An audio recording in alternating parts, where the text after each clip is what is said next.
Good afternoon, everybody. This is Jeffrey Mobius with Nancy Sensabaugh at the 2010 meeting of the Harvard Alumni Association.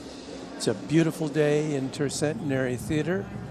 The Alumni Parade has just begun, and we're here to tell you something of the sights and sounds as we see them from our perch above the stage. Nancy? Jeffrey, it's great to be with you here again today.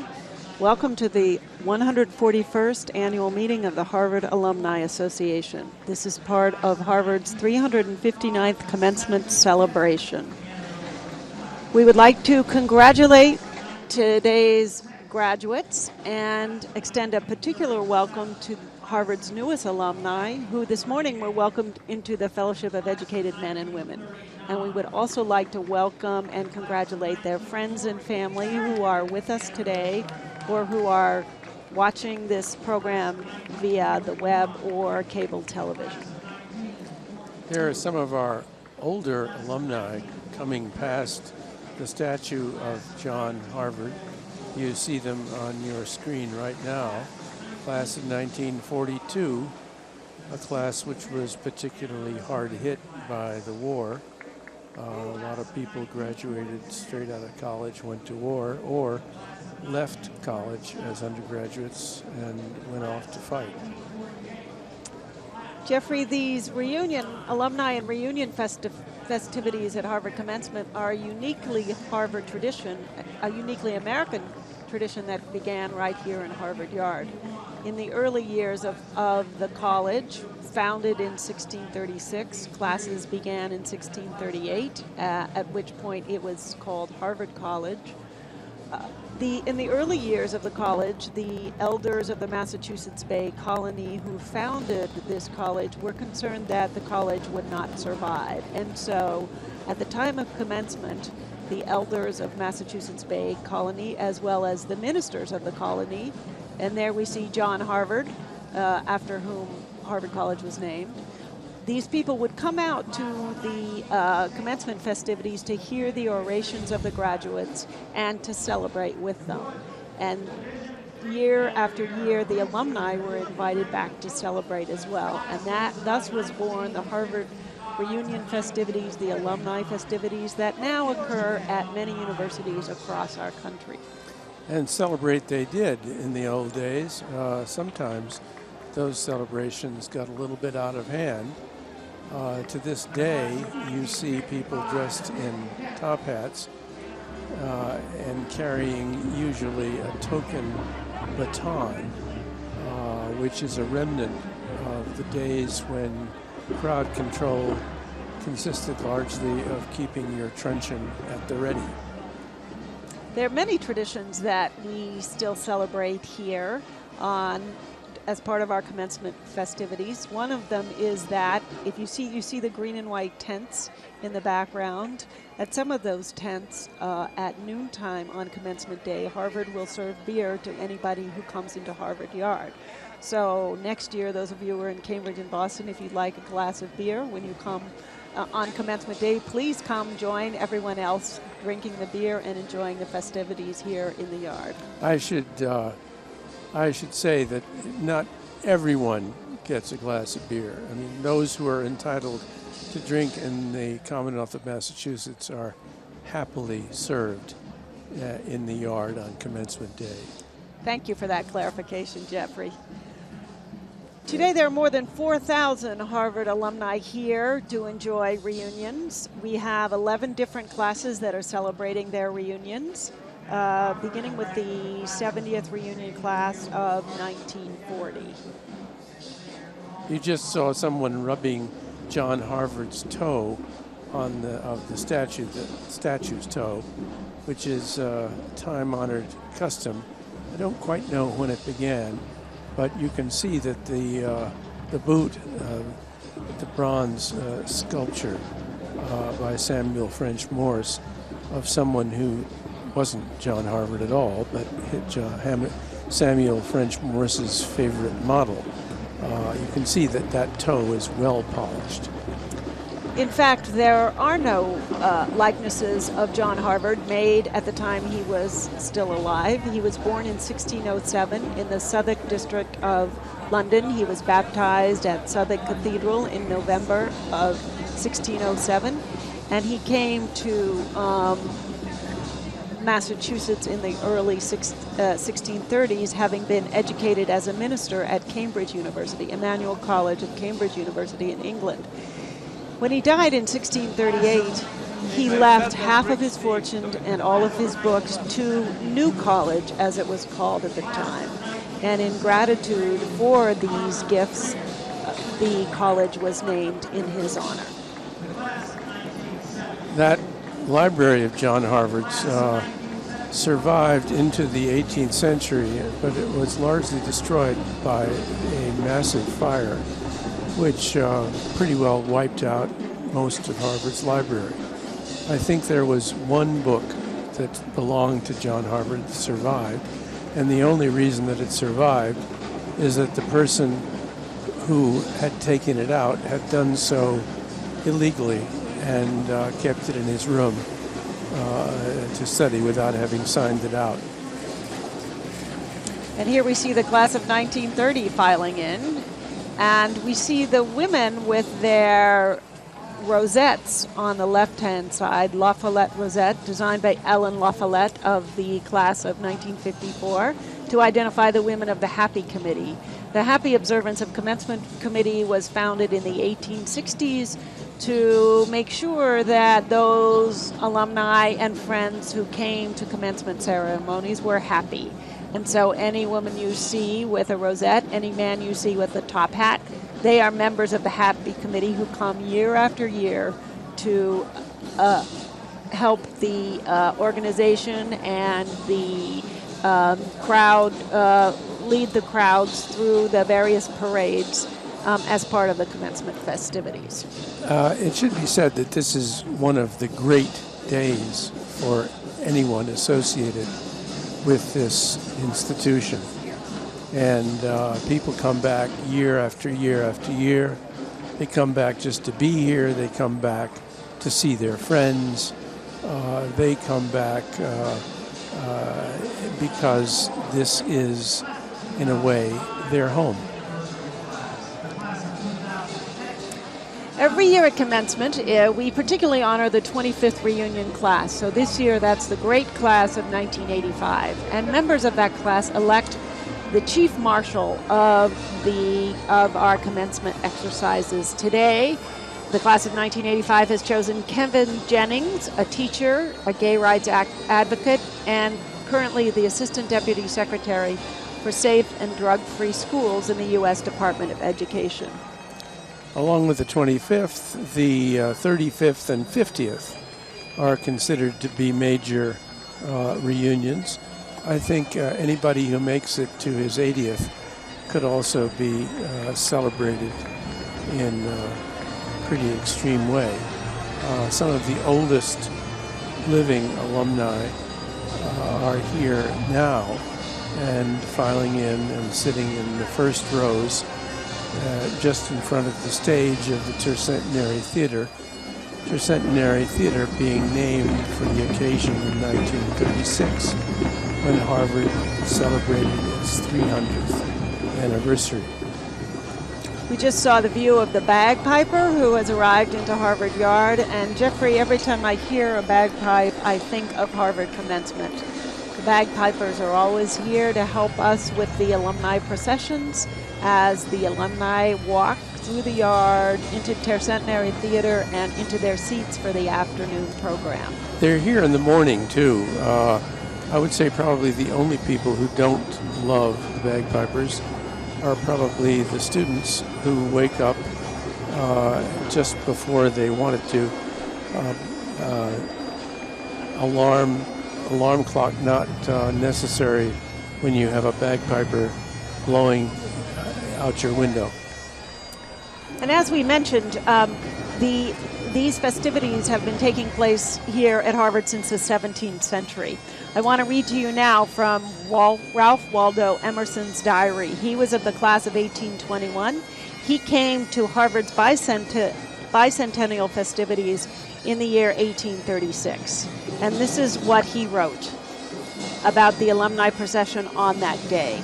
Cambridge at any time is full of ghosts, but on that day the anointed eye saw the crowd of spirits that mingled with the procession in the vacant spaces year by year as the classes proceeded. And then the far longer train of ghosts that followed the company of the men that wore before us the college honors and the laurels of the state, the long winding train reaching back into eternity. And so we see now the continuation of that long winding train of Harvard alumni begun in 1642 and continuing today in 2010. There's someone who's here in his wheelchair. In fact, there are a great number of people who are here in wheelchairs or with other aids. It's, as I said before, this is a day which draws people back and holds their imagination and their loyalty for year after year after year. In the front row of the audience, we see a crowd in front of the oldest living alumna. Her name is Rose Arnold. I'm not sure what class she is from, but that will be announced later today during the festivities. So we do have several alumni who are in their 90s and even over the age of 100 who come to be with us today. I suspect there are more people over the age of 100 now than has ever been the case before. It's quite wonderful, quite wonderful. We're now watching the 25th reunion class march onto the stage. As I said earlier, the 25th reunion class is the most honored class, and this afternoon they will be sitting on the stage along with the dignitaries. For the first time this year, Harvard Commencement and alumni festivities are being held in May. The first commencement, which was in 1642, was held in September. And as time went on, the date of commencement has advanced during the year.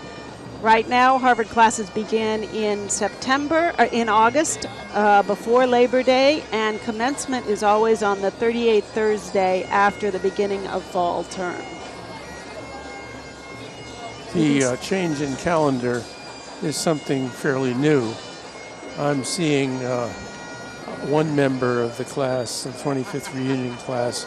You're not seeing him on your screen, but I want to tell you that Conan O'Brien has just arrived with his classmates and is filing in now with the class for his 25th reunion. There he is, right in front of us. We're waving to him there. It's funny, he looks just the same in person. He does, doesn't he? He looks just the same. This afternoon, we will be hearing the commencement address by David Souter, class of 1961. Then he was a Rhodes Scholar and studied at Oxford University, where he received a master's degree. And then he came back to Harvard to study law, and he graduated from Harvard Law School in 1966. David Souter is the recently retired Associate Justice of the United States Supreme Court. A man known for his remarkable integrity in every regard, his preparation, his precision, and someone who President Obama was particularly warm in praising at the time of David Souter stepping down from his position as Associate Justice. This afternoon's exercises are sponsored by the Harvard Alumni Association. There are more than 350,000 Harvard alumni, and they live in all parts of the globe. It really is a worldwide community of Harvard alumni with more than 180 Harvard clubs around the world. So we will have people here today from many countries of the world. From many countries in the world, and the president of the Alumni Association this year. My classmate, Teresita Alvarez-Bjelland, is a graduate of the class of 1976. She was born in Cuba, grew up in Florida, and when she went to Harvard Business School, class of 79, she met her husband, who was from Norway. So Teresita now lives in Norway, and she is the second president of the Alumni Association who actually lives in a foreign country. It's wonderful to think of somebody being having that commute, coming from Norway and attending meetings of the Alumni Association on a regular basis. A person of great energy, and you'll hear from her later on. Teresita will be presiding over the exercises this afternoon, and we will also hear from Drew Gilpin Faust, the 28th president of Harvard University, who will give her address this afternoon. Speaking of, we were speaking earlier of Conan O'Brien. Jimmy Tingle, who is a comedian and is seen on television quite often, perhaps more in this area than around the country, but he gave the graduate English address this morning, and I have to say that he had the entire place in stitches. He was really very, very funny indeed. He said he'd first known Harvard Yard when he was stealing bicycles, having grown up here in Cambridge, and praying at the time that he would not get caught. And he wasn't. But he's back, and he's got a degree. Sounds like he's come a long way from the days he was stealing bicycles out of Harvard Yard. I think so. I think so. And speaking of Harvard Yard, there is a tradition at Harvard that if you own sheep and you live in Cambridge, you can bring your sheep into Harvard Yard to graze. So I would like to invite anybody here in Cambridge who owns some sheep to bring them along, and they will join the festivities here. It is said that you may even graze your cattle here, though getting them here, I think, would be quite a challenge in this day and age. And speaking of alumni festivities with animals, in the 18th century, there were times when there would be elephants and mermaids and other strange creatures who would come here to join the party here in Harvard Yard. So I haven't seen any elephants today, but I'll keep looking for them. And you're not apt to see a mermaid, though you never know. This is a wonderfully creative place, and people do find ways to do the darndest things. People sometimes ask why, if Harvard was founded in 1636, was there not a commencement until 1642? Classes didn't really begin until 1638, and they had to wait until the students had completed their course of study before there could be a commencement. As we mentioned, this is the 374th anniversary of the founding of Harvard College, but it's only the 369th commencement. So that certain, why is it that there haven't been 374 commencements? It's because there were a number of years during the American Revolution where there wasn't a commencement, and also in the early years, there were so few students, there weren't students who completed every year, so they only held a commencement when there were students who had actually completed their course of study. There are, of course, people who don't complete their degrees on time, even in this day and age. But it doesn't seem to diminish the wonder of this particular spectacle. It is... as someone said to me this morning, it was the first time he'd been here for one of these whole entire commencement days. And there we have Conan O'Brien on the screen in the back on the far right. I'm sorry, Jeffrey, I didn't mean to interrupt you. But for Conan, you can do that. We can only see the back of his head. That's somebody else's camera. It's a Harvard tradition that the 25th reunion class hold a talent show the night of after commencement, and tonight Conan O'Brien will be hosting the talent show for the 25th reunion class. I shouldn't think we'll be on that. I think not, no. I don't have that level of talent, certainly.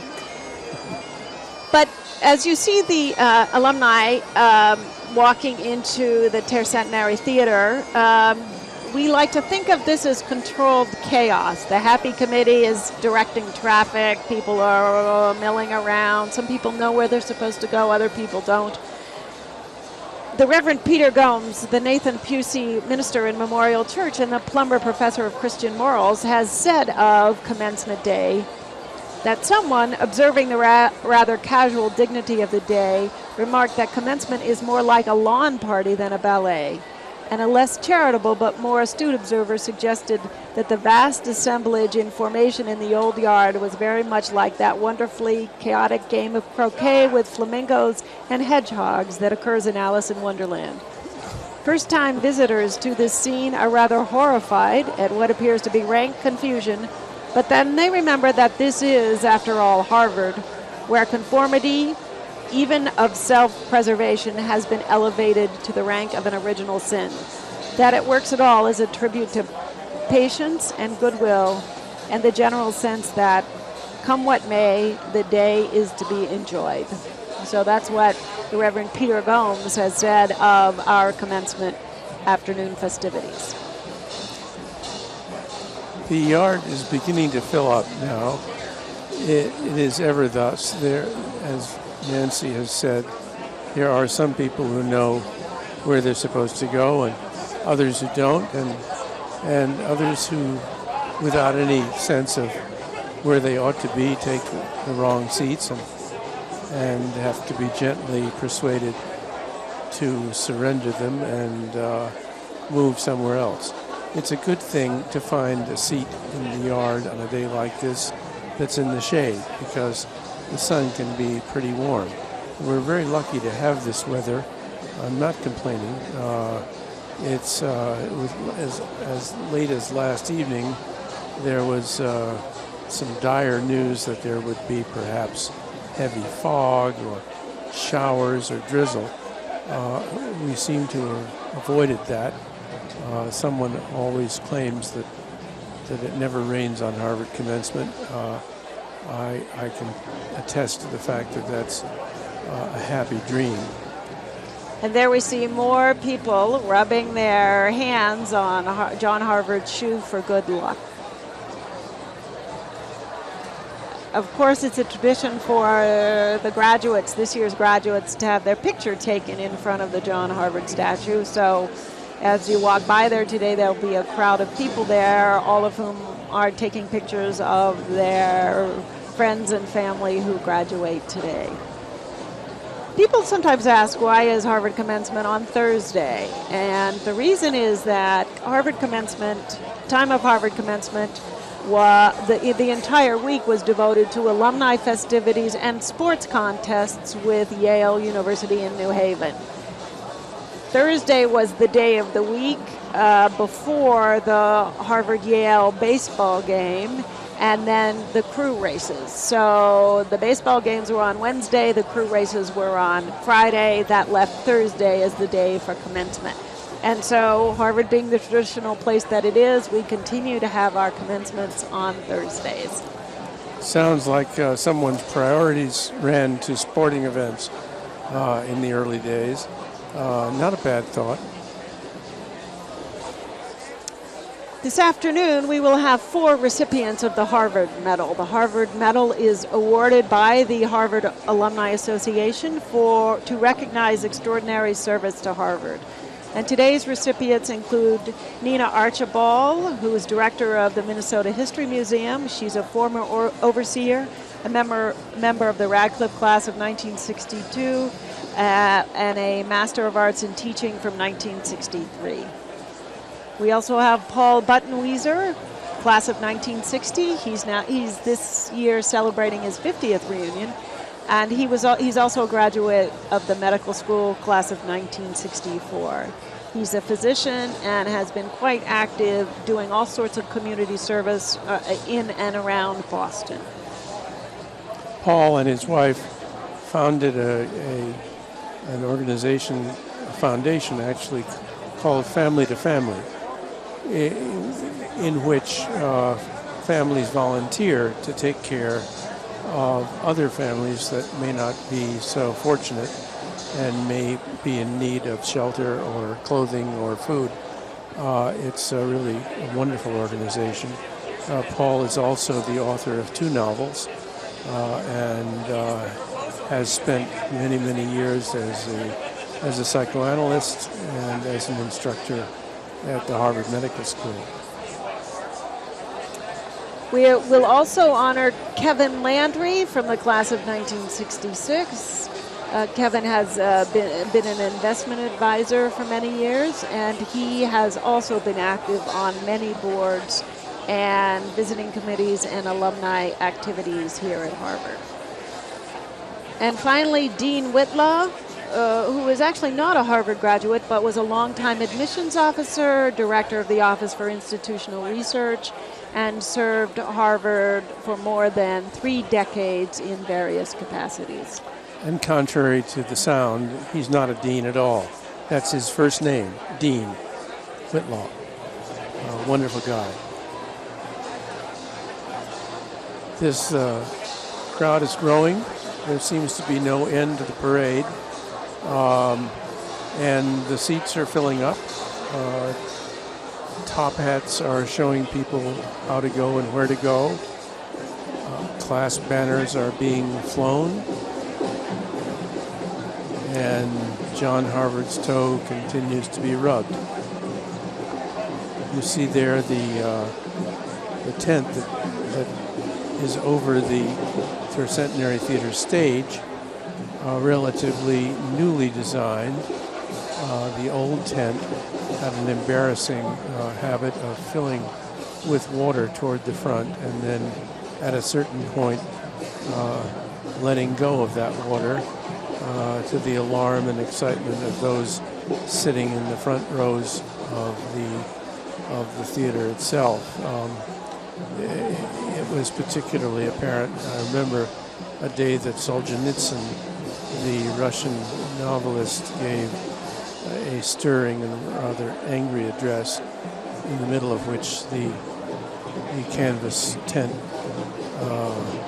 let go, and the water came down, and people remarked that he seemed even to have shaken the firmament with his emotion.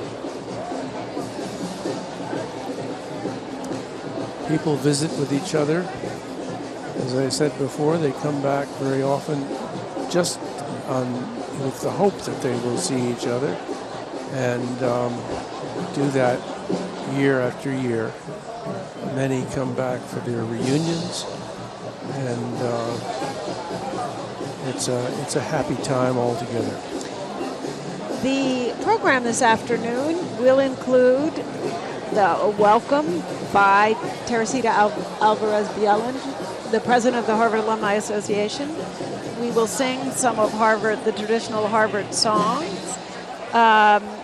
We will hear from James Rothenberg, the treasurer of the university. We will hear from the Harvard University Band. And as I mentioned earlier, President Faust will give a report on the state of the university. And then we will hear from David Souter. And of course, as is traditional at the afternoon exercises, we will end the program with everyone standing and singing Fair Harvard. It's also a time for taking pictures, as you can see on your screen. It looks like milling around, as Nancy said earlier, organized chaos. It is milling around, but everybody's going somewhere.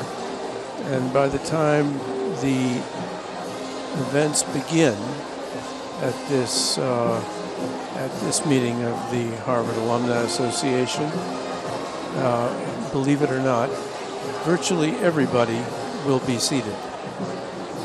And then as as students, undergraduates, and their families filter up into the yard from their houses where they are being given their undergraduate degrees right now, or just have been.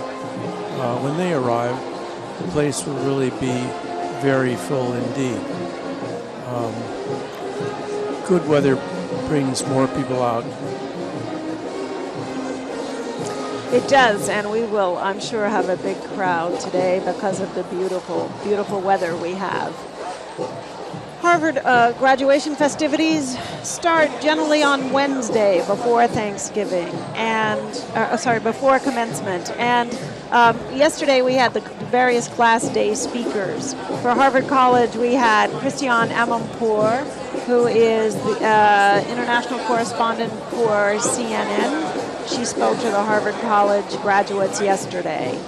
President Felipe Calderon of Mexico spoke to graduates of the Kennedy School. Sir Ronald Cohen, chairman of the Portland Trust and Bridges Ventures and an international businessman, spoke to the business school graduates. At the School of Public Health, Howard Koh, the U.S. Assistant Secretary for Health and Human Services, was the speaker. At Harvard Law School, Samantha Power, graduate of the law school, former professor of the Kennedy School, who is now senior advisor in the Obama administration, and she's also a Pulitzer Prize winning author. So a real mixture of distinction and lighter, more humorous talks. It's in a way an encapsulation in this 3 or 4 days of all that makes Harvard what it is. Perhaps the most diverse group of educated men and women that you might imagine. At the Graduate School of Design, we had Denise Scott Brown, who is principal of Venturi Scott Brown and Associates, an architect who's also a graduate of the design school. And tomorrow at the Radcliffe Institute, Gloria Steinem will be speaking, and she will be receiving the Radcliffe Institute Medal.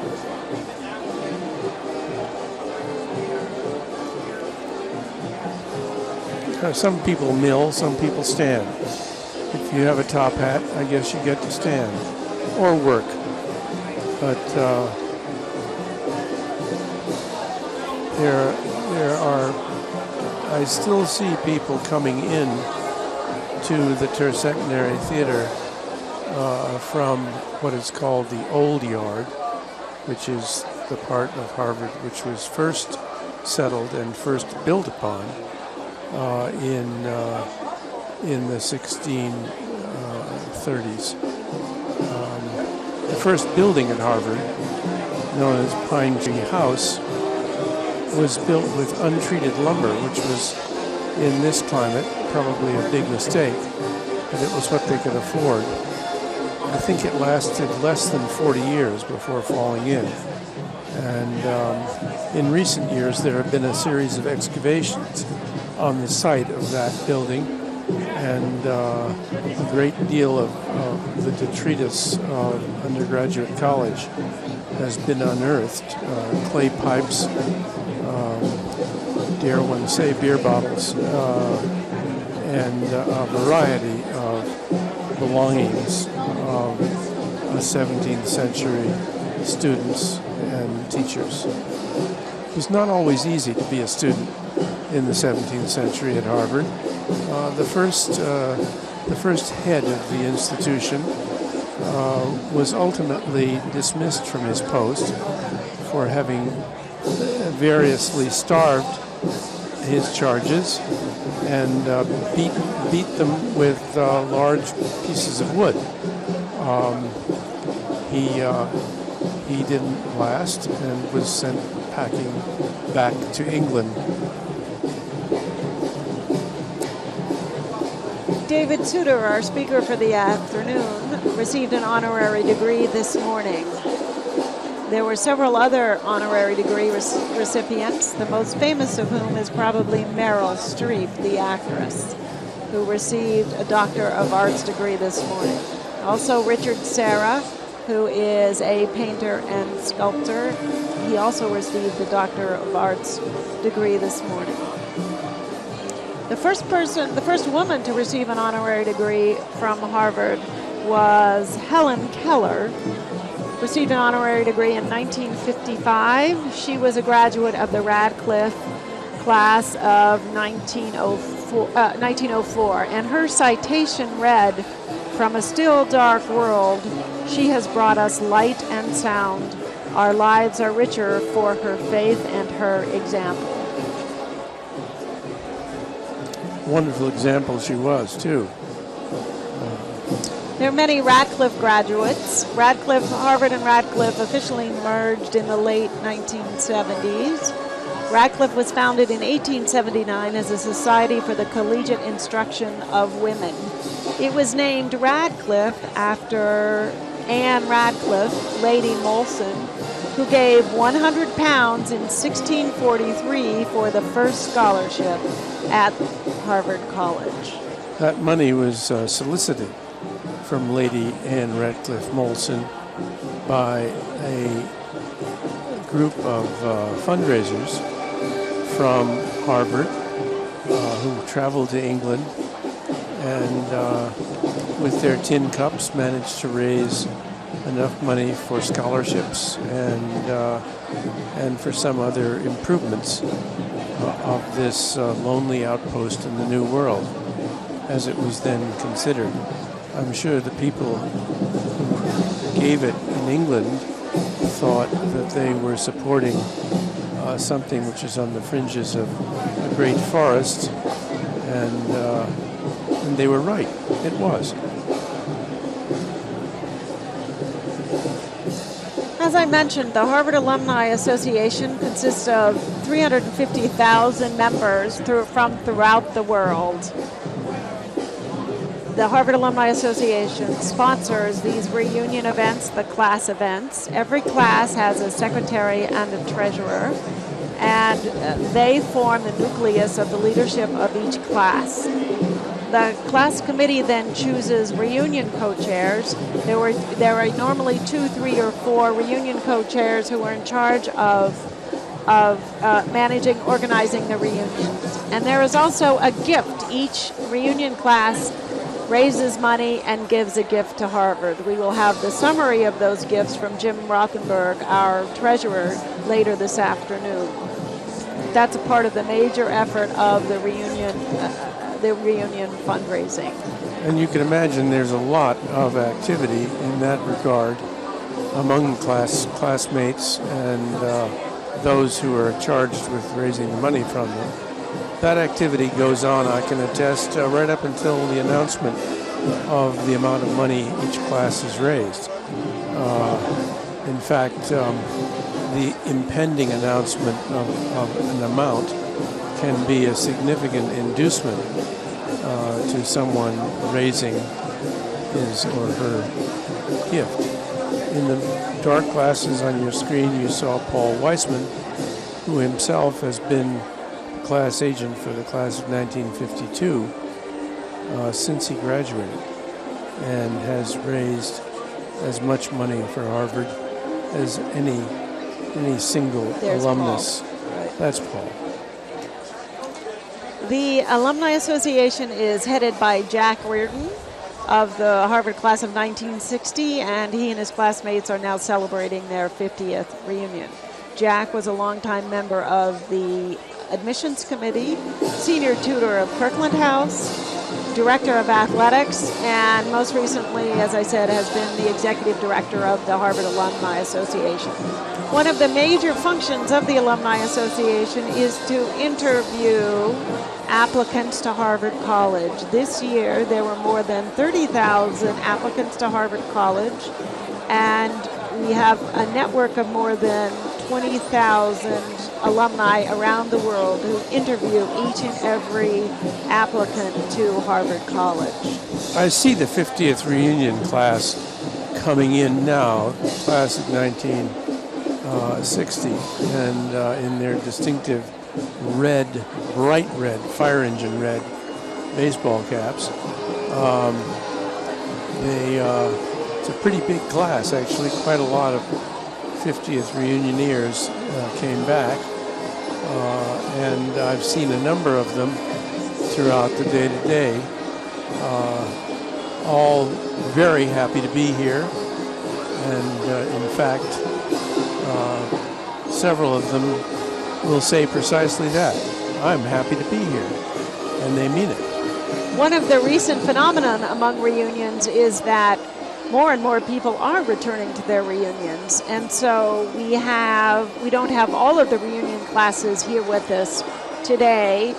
The 30th reunion class, 1980, the 40th reunion class, 1970, and the 45th reunion class of 1965, along with the 55th reunion class of 1955, will be having their reunions in October because there simply isn't enough space anymore in Cambridge at the time of commencement to welcome all the reunion classes back. There's not a lot of space, any hotel space, anywhere in Greater Boston, for that matter.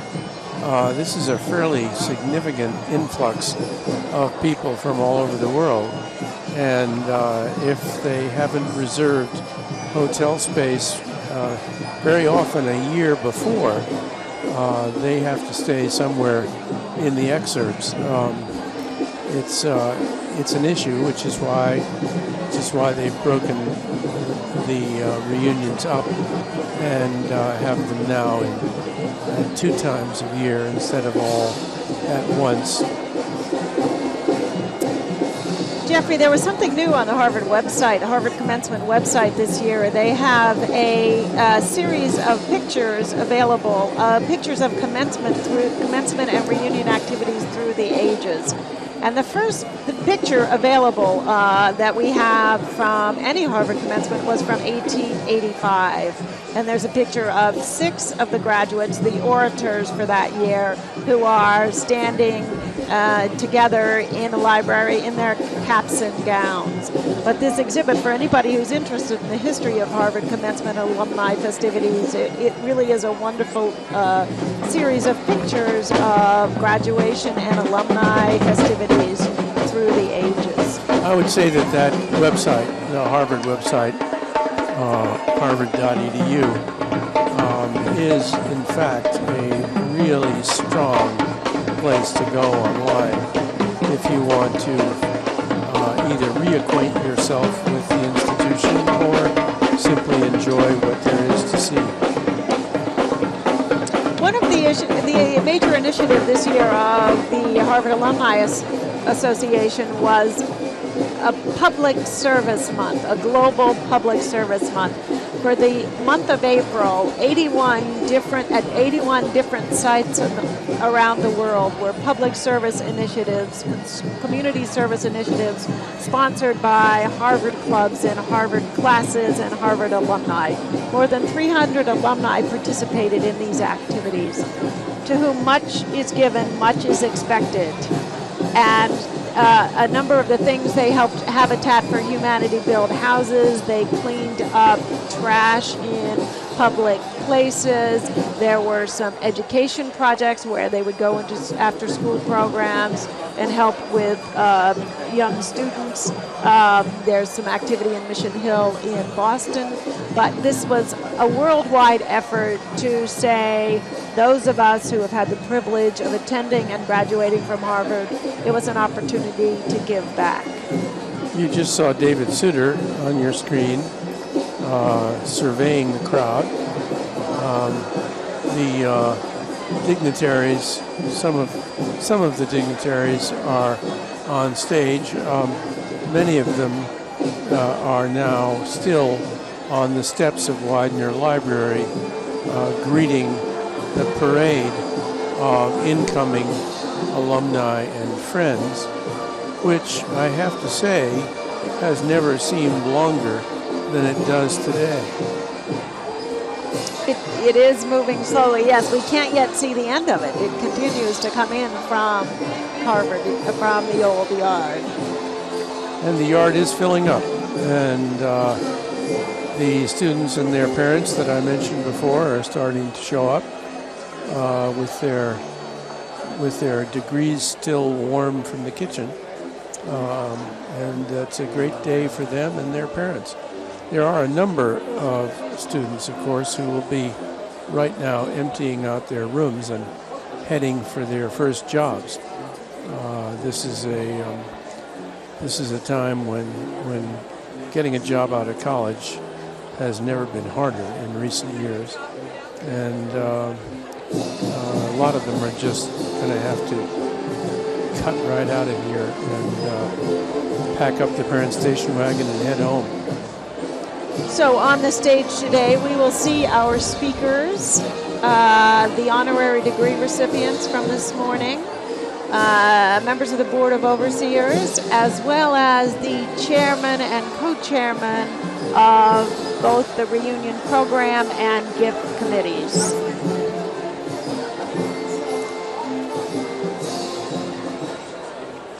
People often wonder how the color crimson was chosen to be Harvard's color. It was traditional that blue and white be the colors for every university prior to when Harvard chose crimson. But in 1858, there was a crew race, and one of the team members brought red bandanas for himself and for his teammates. And that was such a popular color that the crew teams started wearing what they called magenta for when they were racing. That became the symbol of their club. And in the 1870s, the student body voted for the color, not magenta, but crimson. I think we can all be thankful for that.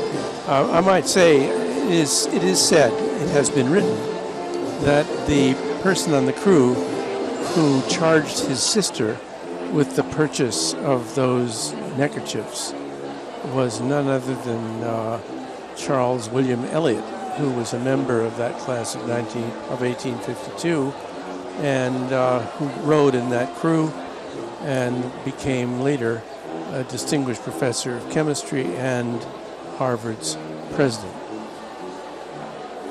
There is David Souter on the left, retired Associate Justice of the United States Supreme Court, member of the class of 1961, Harvard Law School, 1966.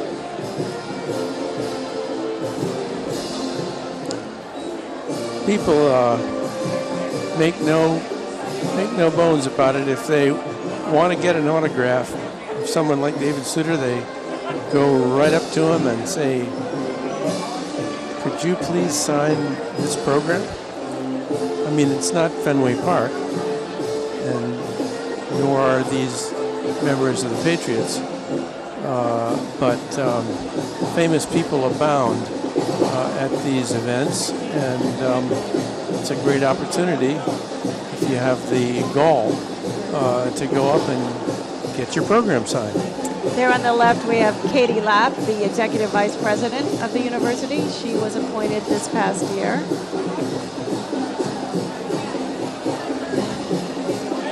The modern incarnation of the Harvard Alumni Association began around 1840. John Quincy Adams of the Harvard class of 1787 and the former President of the United States served as the first president of the modern Alumni Association. Our first president, his second presidency. It was a tumultuous time when the alumni founded the association. Went on being difficult, a bit of a tug of war between the institution and the great and general court of the Commonwealth of Massachusetts. It didn't really clarify until people started coming home from the Civil War and expressing their displeasure with the way in which the great and general court was treating Harvard, at which time things got a little easier, and the alumni emerged, I won't say triumphant, but with a great deal more independence than they had had before.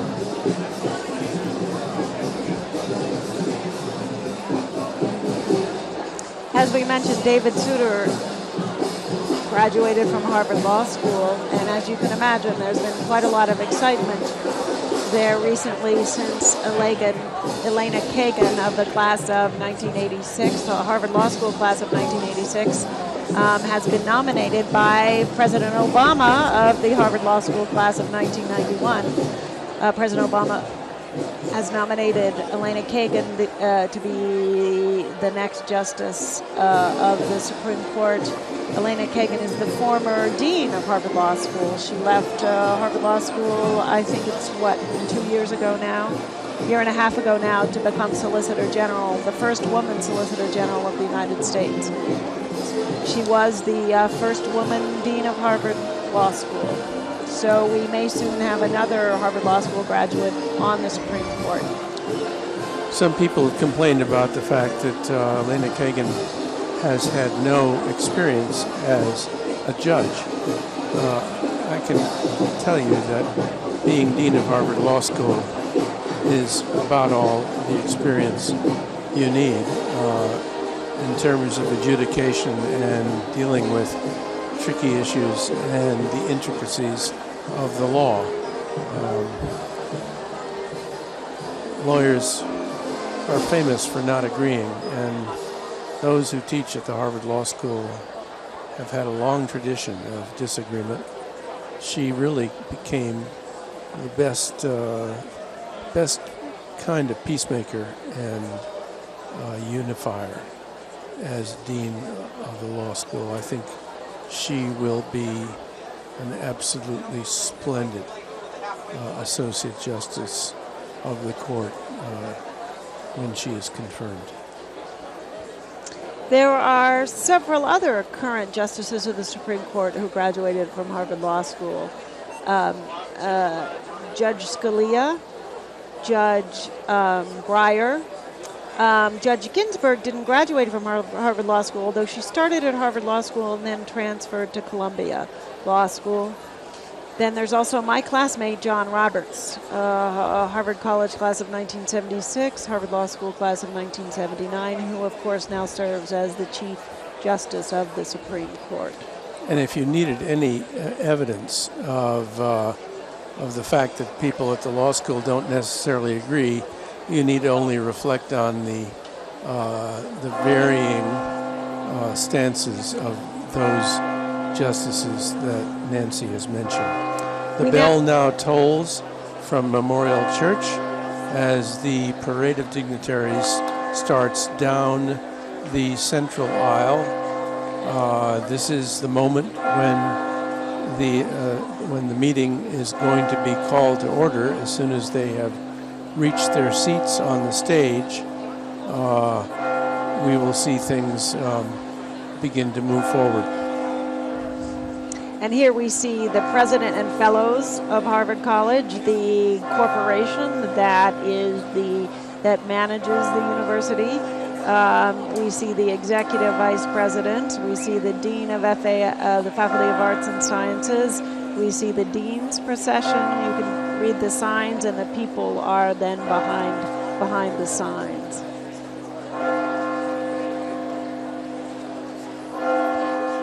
So as the president and dignitaries file onto the stage, they will be seated, and then we will begin the afternoon ceremonies. I've got to say they're moving with all deliberate speed. I don't remember a parade being quite so sedate as this one. In years past, I have seen them come down that central aisle at an absolute gallop, and woe betide anybody who happened to be in the way. That's one of the reasons for the top hats, is to keep people marshaled and moving.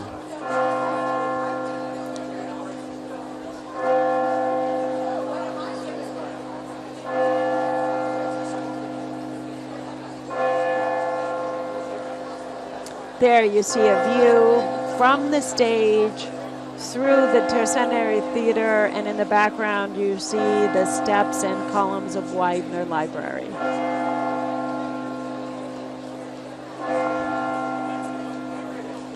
I assume there must be people studying in the reading room of Widener Library, but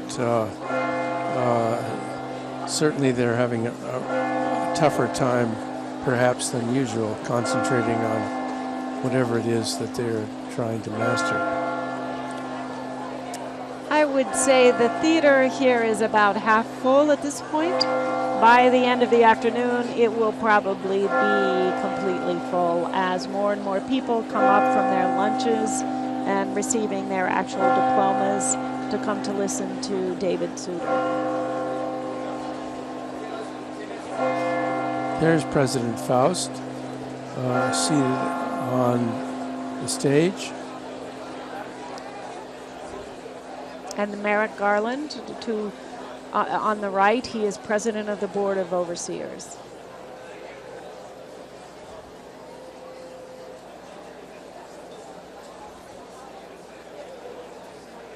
Certain air of expectancy.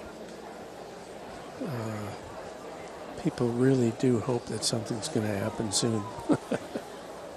Yes, a hush is falling over the crowd. You got it.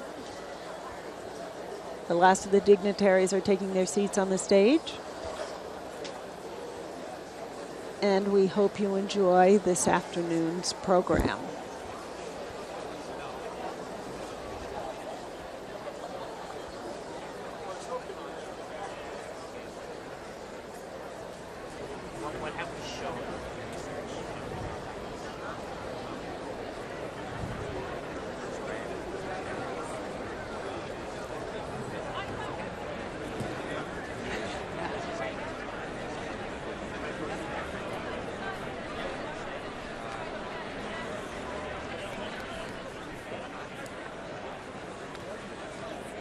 Good afternoon, honored guests, fellow alumni, ladies and gentlemen. What a pleasure it is to see so many of you here today. So much so that we're starting just a little bit late, but I will make up with my very quick Spanish accented talking. Welcome to the annual meeting of the Harvard Alumni Association. I am Teresita Alvarez-Bjelland, a member of the college class of '76. Hey, I'm not paying for that. And a member of the Harvard Business School class of '79. As the 131st president of the Harvard Alumni Association, I am proud to follow on the long-standing tradition set by our first president, John Quincy Adams. I raise this gavel and I call this meeting to order. Yeah.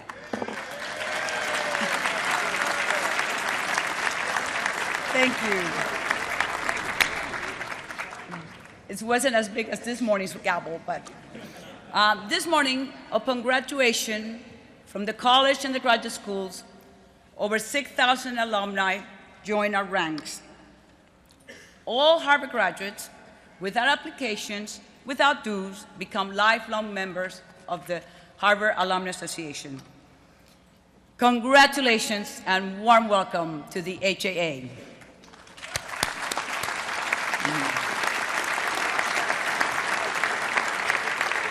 I have to say that these words are truly heartfelt.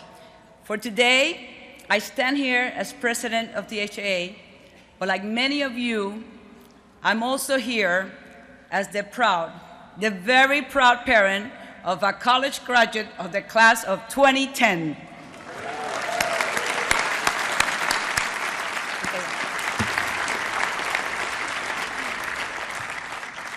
It's such a joy and actually such a relief, no more tuition.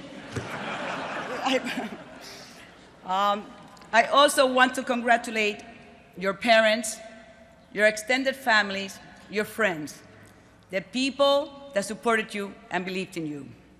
You have now joined over 350,000 Harvard alumni who have gone to settle in every corner of the globe, applying their talent and commitment to making a difference in the world, or as President Faust says so well, for the world. The next segment of our program features a 13th century popular graduation hymn. I hear it was popular, just in case. It celebrates youth, looks to the future, and honors the academic community that has brought us together. Please turn to your program and join me in singing Gaudeamus Igitur. I hope you don't expect me to start.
When the Harvard Alumni Association was founded in 1840, there were not more than 10,000 living alumni.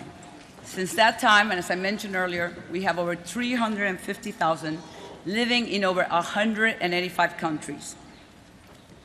When I think back, way back, to my days at Harvard, I remember most fondly the personal bonds that we built between the classmates, the faculty, and the alumni.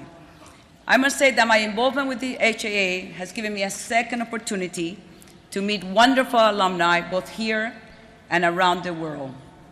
And many of these, here and here, have become dear friends. The HAA also actively explores ways of ensuring that our wonderful Harvard educational experience does not end today, but that indeed it continues as lifelong learning. We are very proud that our association evolves with the ever-changing profile of our graduates. As Harvard continues to enroll the highest caliber of students from a broad range of economic backgrounds and geographical backgrounds, the Crimson community grows stronger and more vibrant, reflecting this wonderful diversity. Harvard graduates of 2010, you represent the university's future alumni. Your creativity, your drive, your engagement are essential to the future of the HAA in guiding us for decades to come, as has been done so well by those before us. I know we can count on you. But following on tradition, let us recognize two senior alumni who did such a fabulous job leading the alumni parade this afternoon. With utmost admiration, from the class of 1936, we have Rotc Arnold, who just celebrated her 95th birthday this past May 19th.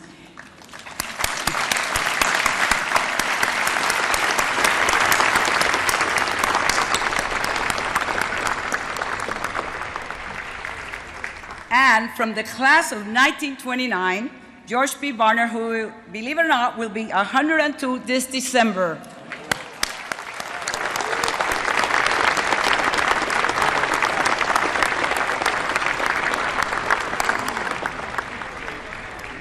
Thank you both for leading us It's such an honor to celebrate you and to have you here with us. But moving from our most senior alumni to our most junior, several years ago, as part of Harvard's ongoing commitment to increasing the access of low-income students to higher education, the Crimson Summer Academy was established. In the summer of 2007, we welcomed the 4th cohort of the program from sophomores from Boston and Cambridge. They are here with us today. After living and studying on campus for 3 consecutive summers, the Crimson Scholars, as we call these outstanding young people, have now been accepted at excellent colleges and universities. I would like them to stand, and so that we can honor this class of Crimson Scholars.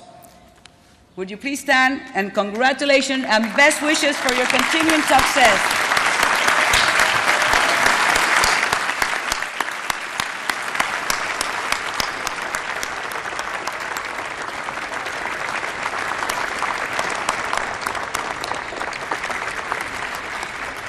We're so proud of you. And speaking of recognition, it is one of the privileges as president of the Harvard Alumni Association to acknowledge several individuals who are especially important to alumni activities and to Harvard. I am thrilled to present a member of this year's 25th reunion class, the class of '85, who has been elected.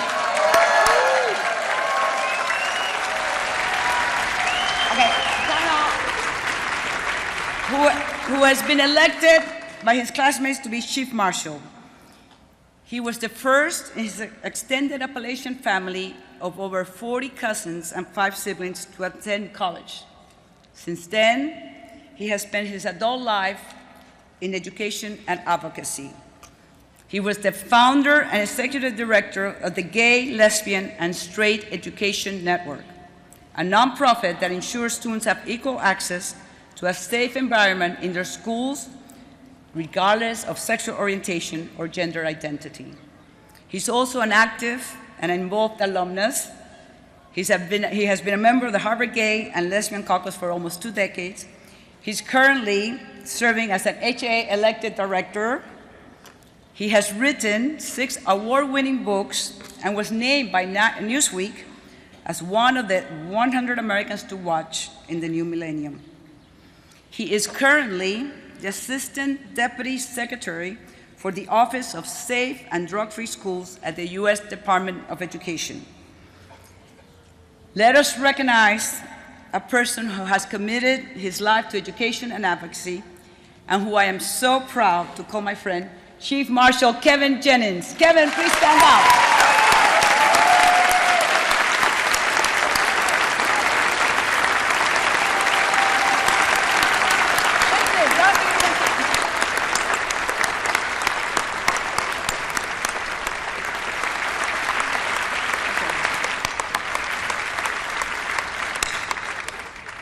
On June 30th, I will turn the gavel,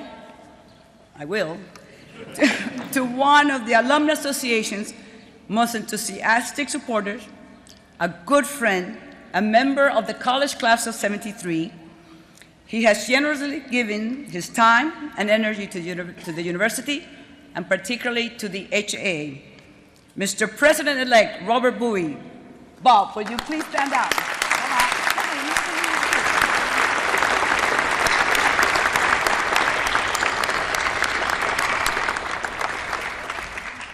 And now, on a day like today, when we celebrate the loyalty and vitality and devotion of our alumni, I ask all of you to join me in a very special round of applause for a person who, more than anyone else in this university, helps to instill that loyalty and vitality and devotion.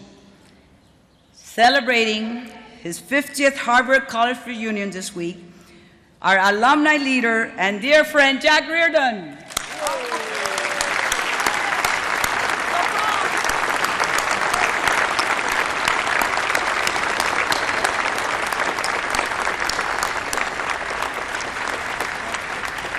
I can't keep surprises, you know. Anyway, and now, I am pleased to announce the election results for Harvard's Board of Overseers and the elected directors of the Harvard Alumni Association. Please hold your applause until the names in each category are announced. The 5 elected for the Board of Overseers will serve 6-year terms. And these are the following. Cheryl Dorsey, AB 85, MD 91, MPP 92 from New York, New York. Walter Isaacson, AB 74 from Washington, D.C. Nicholas Christoph, AB 82, New York, New York. The Honorable Karen Nelson Moore, AB 70, JD 73 from Cleveland, Ohio. And Diana Nelson, AB 84 from San Francisco, California. Congratulations to them.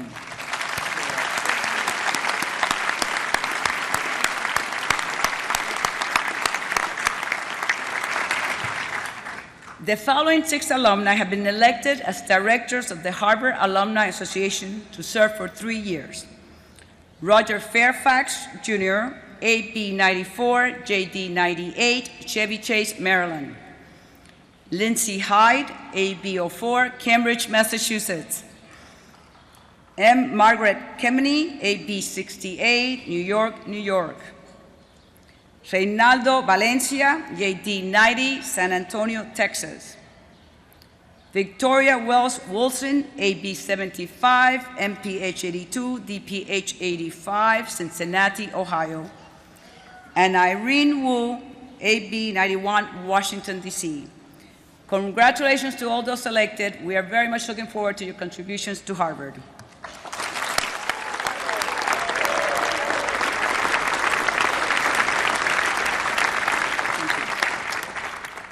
The Harvard Alumni Association confers the Harvard Medal, our highest honor for extraordinary service to the university. We recognize those whose devotion has been exemplary and inspirational. In your program, you will see the many contributions of today's 4 recipients. President Faust will read the citations. Will each medalist please stand as your name is announced?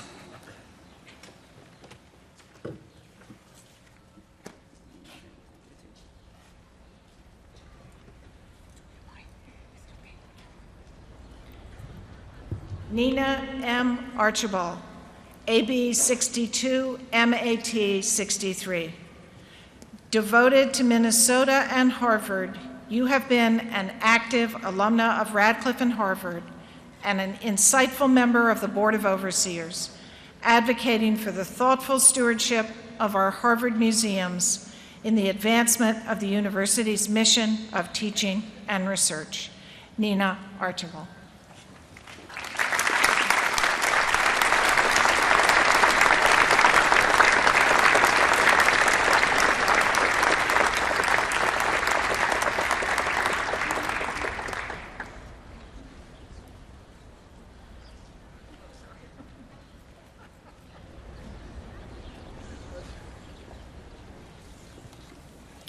Paul A. Buttenwieser, AB 60, MD 64. Psychiatrist, novelist, musician, and philanthropist. You have served your beloved Harvard with excellence as an overseer and a leader of your class, encouraging all alumni, students, faculty, and staff to embrace our shared values of truth, respect, and the importance of service. Paul Buttenwieser.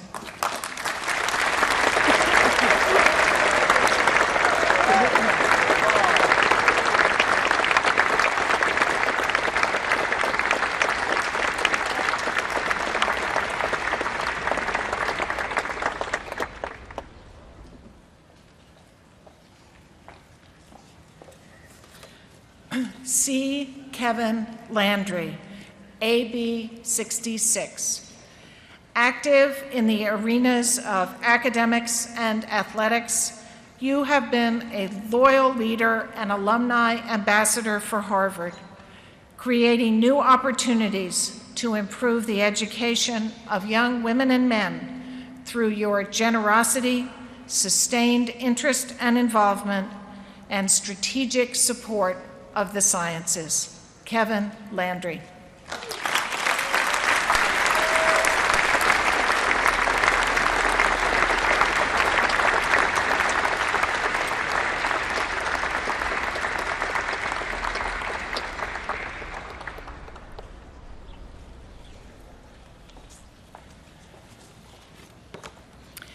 Dean K. Whitla, EDU 5257, 5960.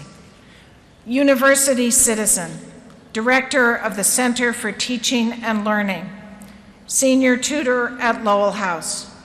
Your scholarly research and self-effacing service have made a lasting impact on Harvard for more than 50 years, increasing the diversity of American higher education and enriching this community of learners and friends.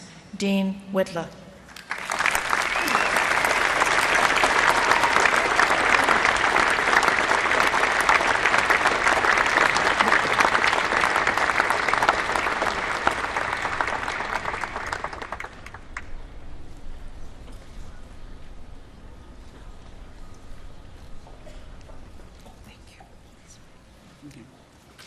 Let's have another round of applause. Congratulations again to our Harvard medalists.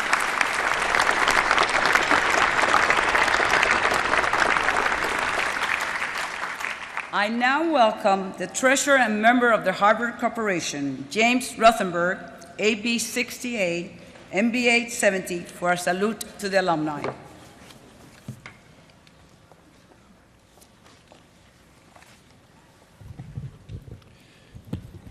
President Faust, Justice Souter, distinguished guests, ladies and gentlemen, good afternoon. To all of the alumni, students, parents, and friends who are with us today, I am here to say on behalf of this great university, thank you. Thank you for all you have done this year to support Harvard. Volunteerism and philanthropy are a powerful combination.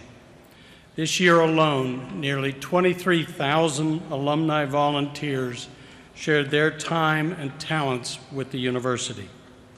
Some led our vibrant community of more than 200 Harvard clubs and shared interest groups. Others interviewed a record-breaking number of 30,000 Harvard College applicants. Many reaffirmed the university's tradition of contributing to the good by participating in Harvard Alumni Association public service efforts.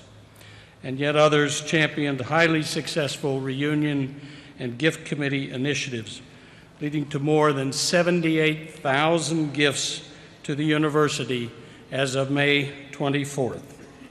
And we are still counting.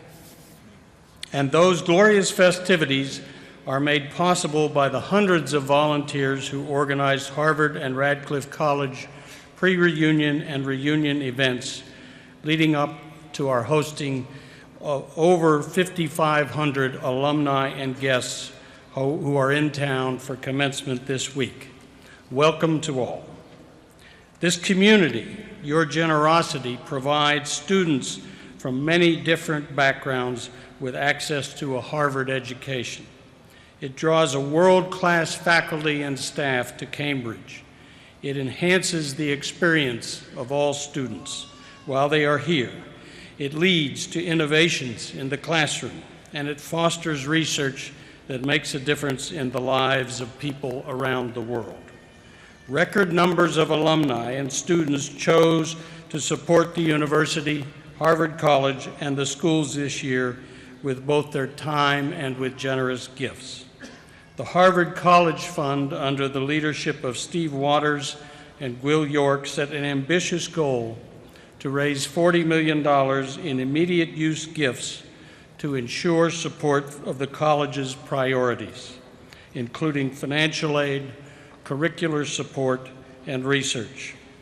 All of the reunion classes joined in this effort, and thanks to focused and energetic leadership and a broad-based response by alumni, we are at the target and hope to set a new high bar for these important resources by June 30th. We would also like to acknowledge Lori and Ted Samuels and Jarmel and Peter Sloan, leaders of the Harvard College Parents Fund, for another record-breaking year. Representing the 50th reunion of the Harvard and Radcliffe classes of 1960, we have with us reunion program chairs Dorothy Elia Howells, Harold Hank Cohane, Francis Taylor Newberry Jr., Joan Peters O'Connor, and Stephen Weddle, and gift committee chairs Paul Buttenwieser, John Jack Reardon Jr., I don't think any of us know him by that name, but Jack Reardon will do, Robert Rubin, and Peter Solomon. Would all of you please stand and let us acknowledge you for a job well done.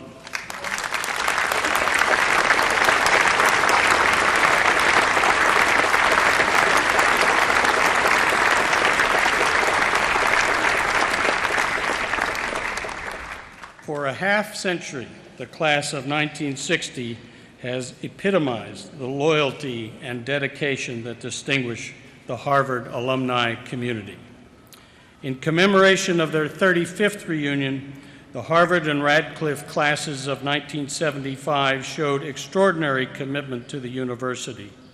They are represented here by program chairs Alec Costello, Chris Dubel, Louise Reamer, and Gloria Wu, and gift chairs Amy Burleson, Lloyd Blankfein, Brad Bloom, Dick Cashin, Lisa Cashin, Michael Cronin, Paul Finnegan, Tom Foley, and John Hess. The class renewed Harvard friendships and broke the record for the 35th reunion giving, raising over $31 million to support the university. Please stand so we can thank you for your efforts.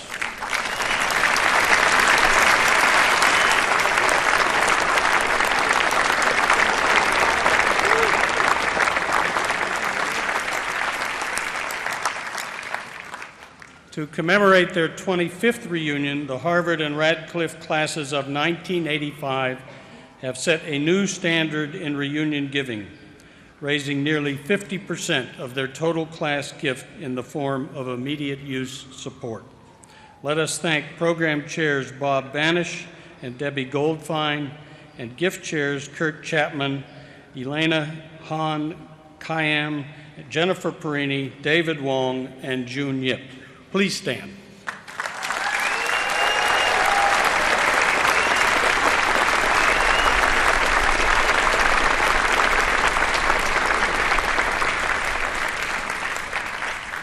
In keeping with tradition, all of the members of the class of 1985 attending their 25th reunion are on the platform with us, and I would ask them to stand as a class and be recognized.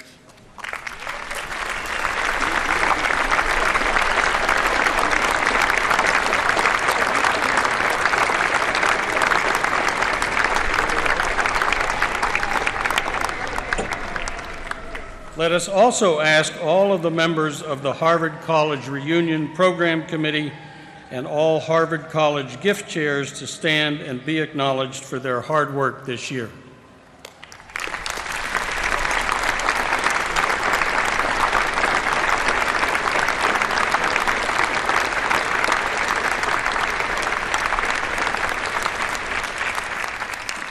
And a final word of thanks to our students, the newest members of Harvard's alumni community, for their extraordinary spirit of volunteerism and philanthropy. The senior class committee, which puts together numerous events during the year, including Class Day, is represented on stage today by the first and second marshals of the class, Wara Ayuga and Larry Arbuthnot.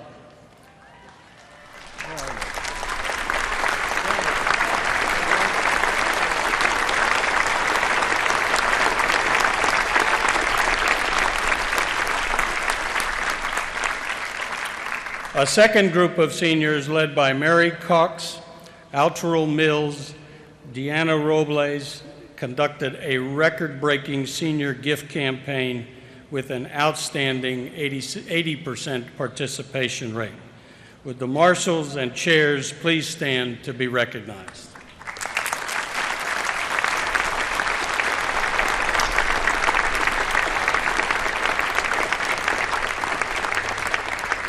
And our congratulations go to the entire class of 2010.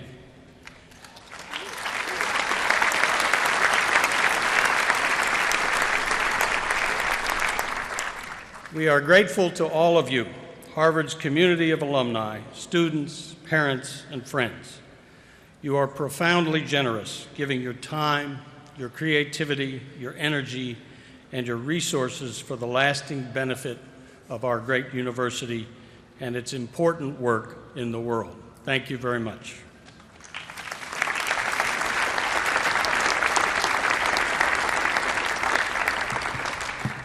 Thank you, Jim, for your leadership and for the wonderful report. And now, please join the Harvard University Band and the Commencement Choir in the performance of Harvardiana.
Thank you for that rousing rendition. That one always gets to me. Thank you. That's a wonderful one. And now, it's a privilege and a personal pleasure to introduce Harvard's 28th president, a renowned historian and our now award-winning scholar, an educational leader, the founding dean of the Radcliffe Institute for Advanced Study, and fortunately for us, since October 2007, our president. Her accomplishments since then would take too long to list, so I'll just mention a few. She has been steadfast in protecting, actually expanding our financial aid initiatives. She has continued to encourage our groundbreaking research and scholarship. She has emphasized the arts at Harvard, has made numerous appointments, including 6 faculty deans. She has been steadfast in her commitment to public service. Furthermore, she's working closely with the university leadership to promote university-wide thinking and planning. Collaboration on these issues are critical to Harvard's success over the coming years. In sum, she's showing outstanding leadership, determining our priorities and our strategic initiatives. This past year, I have witnessed firsthand President Faust at work. I have been most impressed by her stamina, her commitment, her steady and calm demeanor, well, except at the Harvard-Yale game when we came from behind and scored 14 points to win. That was exciting. Please join me in welcoming a unique individual who affirms and strengthens the enterprise of learning, of discovery, and veritas, the very things that lie at the heart of what Harvard represents. President Drew Gilpin Faust.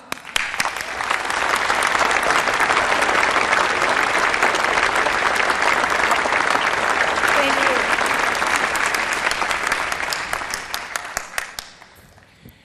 It's a great pleasure to be with you here today and to deliver this year's report of the President to the alumni. My role in this gathering each spring seems to be to delay the main event, the address you are all waiting for from our distinguished honorand. It is a great honor to serve as Justice Souter's warm-up act. I intend to do so by exploring with you for the next few minutes a set of long-held values and commitments to which we at Harvard have devoted particular attention this year. These commitments are in fact those that Justice Souter's life and accomplishments exemplify, and I am proud to claim and honor him as an embodiment of these fundamental university values. I speak, of course, of Harvard's long tradition of public service, going back to our 17th century roots. The university's founders described the arc of education as one that moves from self-development to public action. John Cotton, a prominent figure in Harvard's founding, wrote, "God would have a man's best gifts improved to the best advantage." But then he continued, the student would also see that his calling should tend to public good. This prescription, articulated nearly 4 centuries ago, captures with remarkable fidelity a fundamental purpose of the modern research university, the development of talent in service of a better world. This commitment is at the heart of all we do, and at the heart of what we celebrate today as we mark the passage of more than 6,000 graduates from our precincts into wider realms of challenge and achievement. We have equipped them, we trust, with the abilities, in the words of Charles William Eliot, to go forth to serve better thy country and thy kind.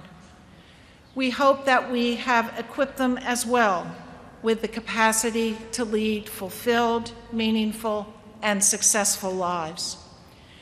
Yet not infrequently, these missions of private accomplishment and public duty have been seen in tension. Phillips Brooks, for whom Phillips Brooks House for Social Service is named, and this is a place where Justice Souter spent time as an undergraduate, Phillips Brooks once remarked, "We debate whether self-culture or our brethren's service is the true purpose of our life." But he determined the two must coexist in a creative balance in which we develop our talents in order to share them. Brooks concluded that while, as he put it, no man can come to his best by selfishness, no man can do much for other men who is not much himself.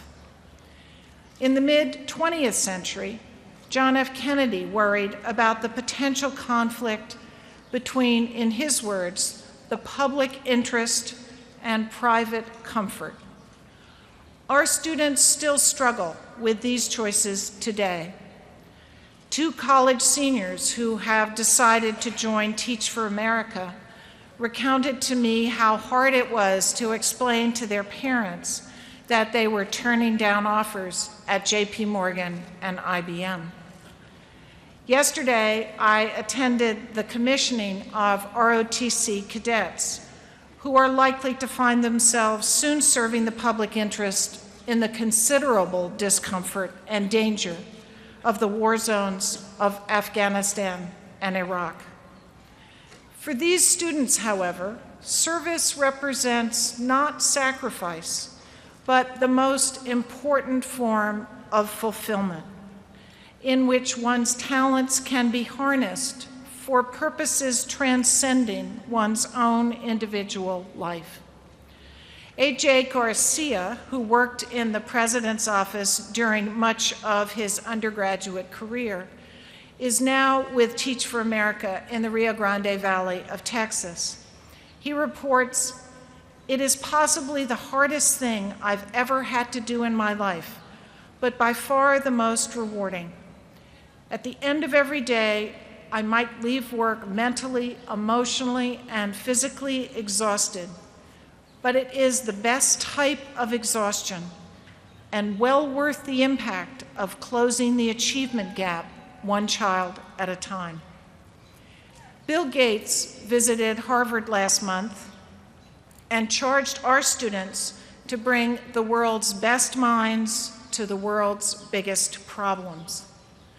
We do that, on the one hand, through direct engagement in service, like that of Ajay Garcia. But universities, their faculty, their students, play another important role in contributing to the public good. And that is through engaging those remarkable minds in discovering solutions to those biggest problems. Solutions that will close the achievement gap so we don't have to address it one child at a time. Solutions that will help deliver health care, address climate change, resolve ethnic conflict, and advance post-disaster recovery. Some serve as they discover and discover as they serve, like Paul Farmer and his work in Haiti, or Kit Parker, a faculty member in our School of Engineering and Applied Sciences and a major in the United States Army. Late last summer, he returned from his second tour in Afghanistan. Here in his Cambridge lab, he works on tissue therapies for blast injuries, like those he has too often seen inflicted by improvised explosive devices, or IEDs. Harvard students and faculty have given us cholera vaccines and skin grafts, and the field of aquatic chemistry, the foundation for addressing water pollution. They have recently combined the latest developments in cell biology with the sociology of rural Africa to all but halt the mother-to-child transmission of AIDS in one community.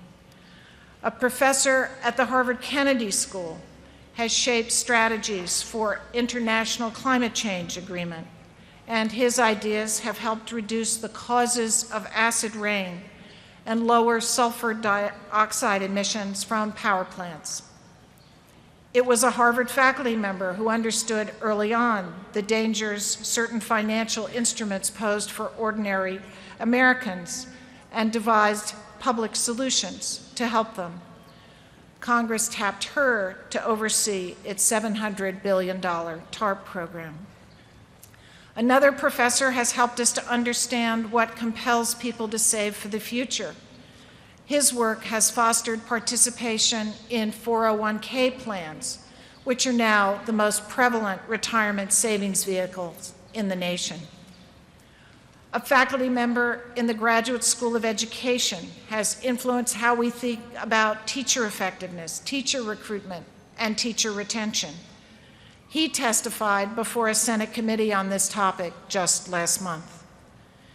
Faculty from our School of Public Health and School of Engineering have invented an inhaler for the tuberculosis vaccine that, with no need for refrigeration or water, revolutionizes delivery to hot, dry parts of the world.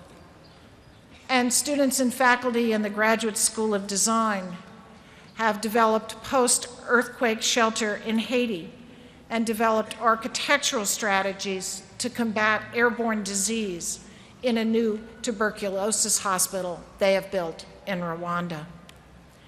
In the Alumni Association, under the leadership of Teresita Alvarez-Bjelland, you have embraced these traditions as well, declaring public service to be your year-long theme.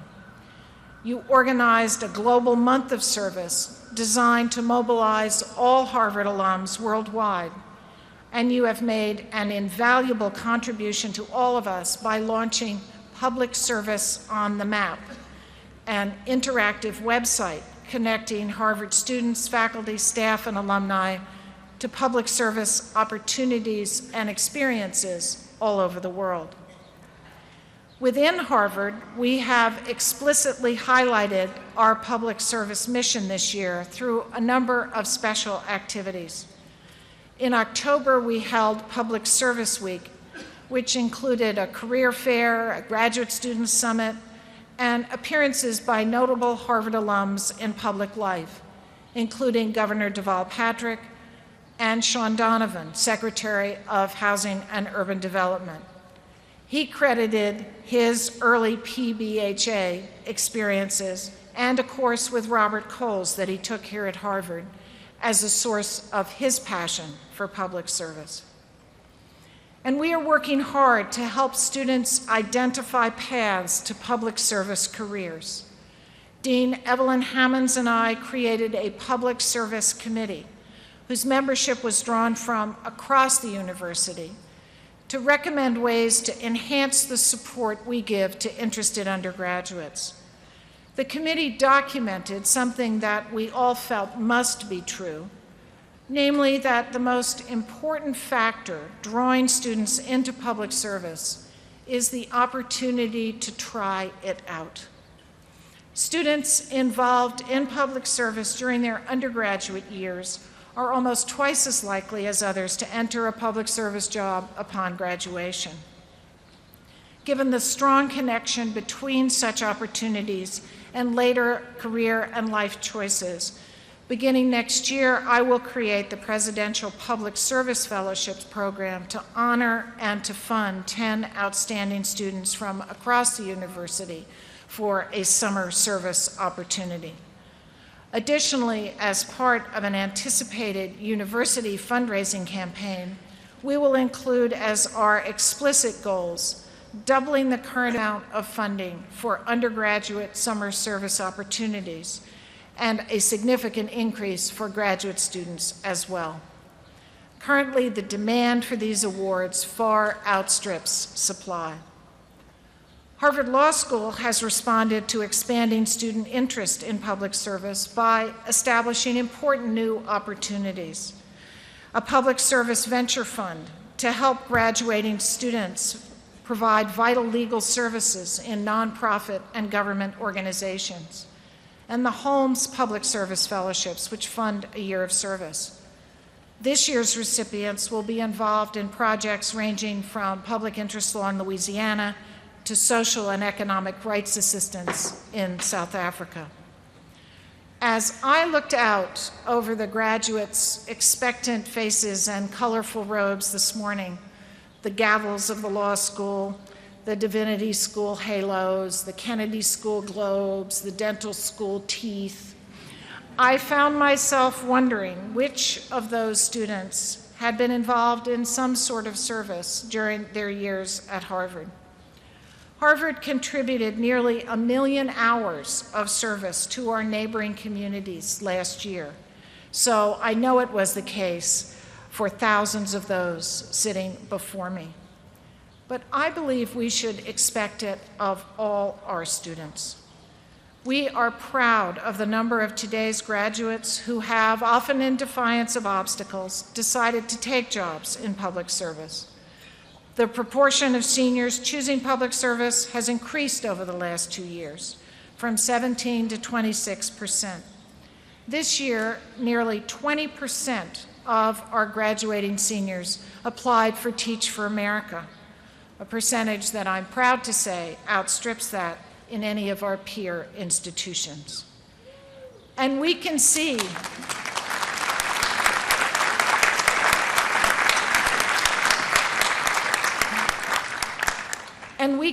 these increasing numbers at the graduate level as well. At the law school, for example, public sector employment for graduates is 25% greater than it was just 2 years ago. Ultimately, more important than students' brief years at Harvard is what these graduates will do with their diplomas and their lives. I would like to imagine that whatever career our graduates pursue, whether in the private or the public realm, they will choose to make service an ongoing commitment. We, as a university, live under the protections of the public trust. It is our obligation to nurture and educate talent to serve that trust, creating the people and the ideas that can change the world.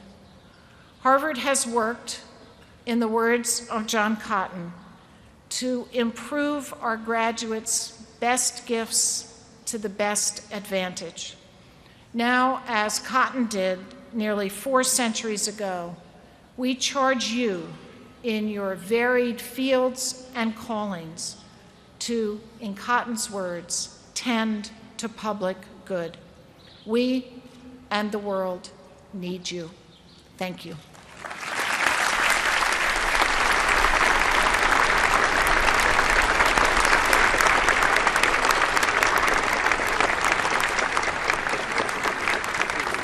Thank you, President Faust, for your unwavering spirit and leadership during this period of unprecedented challenges, for indeed seeing challenges as opportunities for change and for embracing change. It has been such a privilege to get to spend time with you this year. Thank you. For over 100 years, Radcliffe College embodied women's presence in this university. In order to acknowledge this historic institution and its significance for women and men alike, please stand and join me in the singing of Radcliffe, Now We Rise to Greet Thee. The words are in your program.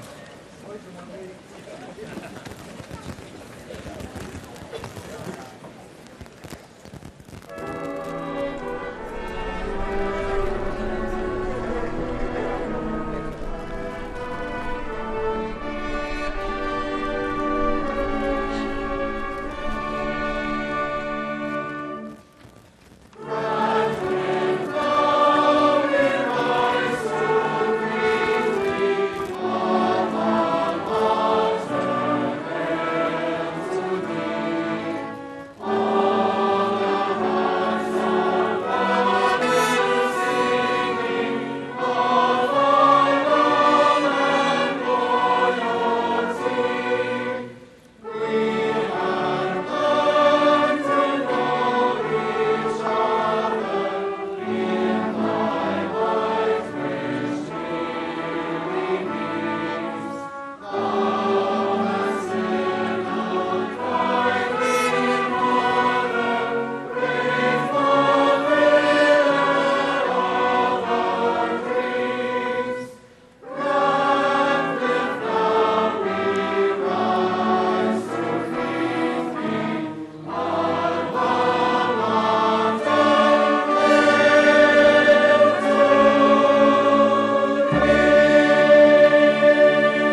Thank you. In a year when, as you just have heard from President Faust, the HAA theme has been Harvard's role in global public service, it is with sincere admiration that I welcome our speaker this afternoon, an individual who has led an exceptional life dedicated to public service. A true native of New England, born in Massachusetts, raised and educated in New Hampshire, until he came to this very campus for his college education, and then, after a Rhodes Scholarship at Oxford, returning here to attend Harvard Law School. After graduation, he went back to New Hampshire to practice law, and already early on started participating in various civic activities. His engagement in the community encouraged him to seek a wider role in public service, and thus he served as New Hampshire's Attorney General, as well as a trial court judge and New Hampshire Supreme Court Justice, where he established himself as a knowledgeable jurist and an independent thinker.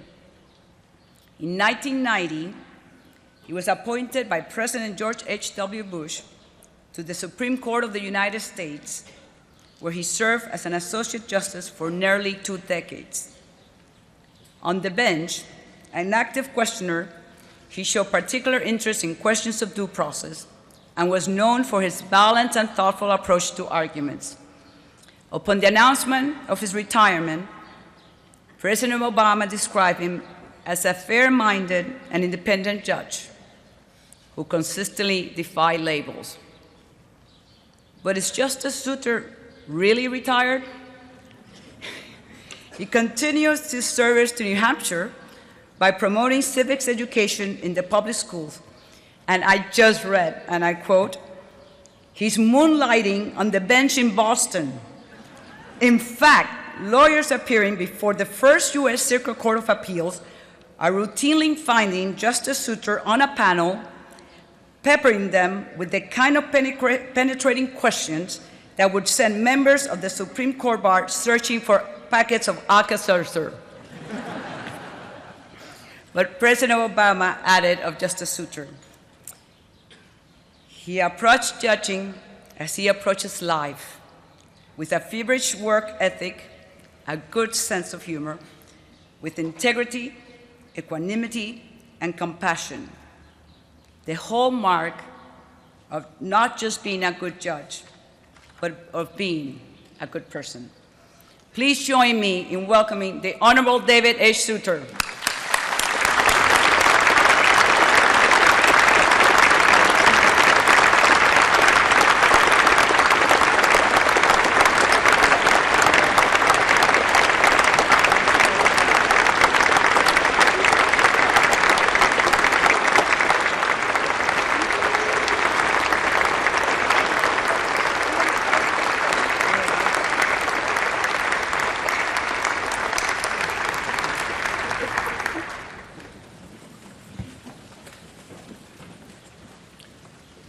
Thank you, more than I can say.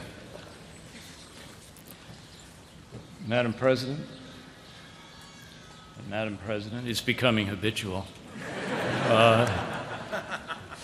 Members of the governing boards, and ladies and gentlemen. When I was younger, I used to hear Harvard stories from a member of the class of 1885. Back then, old graduates of the college who could get to Cambridge on commencement day didn't wait for reunion years to come back.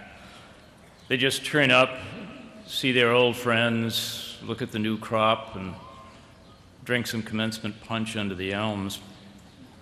And the old man remembered one of those summer days when he was heading for the square after lunch, and he crossed paths with one of the newly graduated seniors who had had quite a few cups of commencement punch after lunch. And as the two men approached each other, the younger one thrust out his new diploma and he said, "Educated, by God."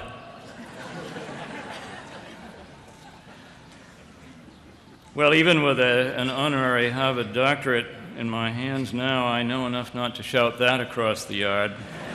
But the university's generosity does make me bold enough to say that over the course of 19 years on the Supreme Court, I learned something about the Constitution of the United States and something about what judges do when they apply it in deciding constitutional cases. And I'm going to draw on that experience over the next few minutes because it is, of course, as a judge that I have been asked and given the honor to speak before you. The occasion for our coming together this afternoon aligns with the approach of two separate events on the judicial side of our national life. One is of course, the approaching end of the Supreme Court's term with the quickening pace of decisions that come down then. And the other is the approaching confirmation proceedings for a new member of the Supreme Court. And as a consequence of both of those impending events, we will be hearing and we will probably be discussing a good deal a certain sort of criticism that is frequently aimed at the more controversial Supreme Court decisions. We've all heard it, criticism that the court is making up law, that the court is announcing constitutional rules that cannot be found in the Constitution itself, and that the court is engaging in activism to extend civil liberties.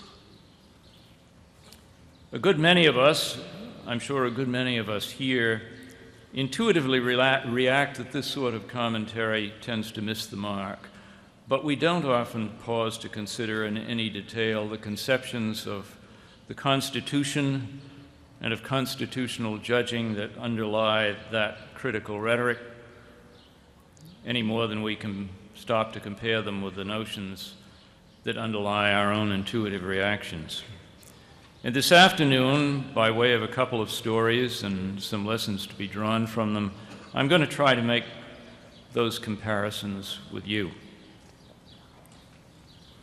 The charges of lawmaking, constitutional novelty, seem to be based on an impression of the Constitution and on a sort of template for deciding constitutional claims that go together something like this.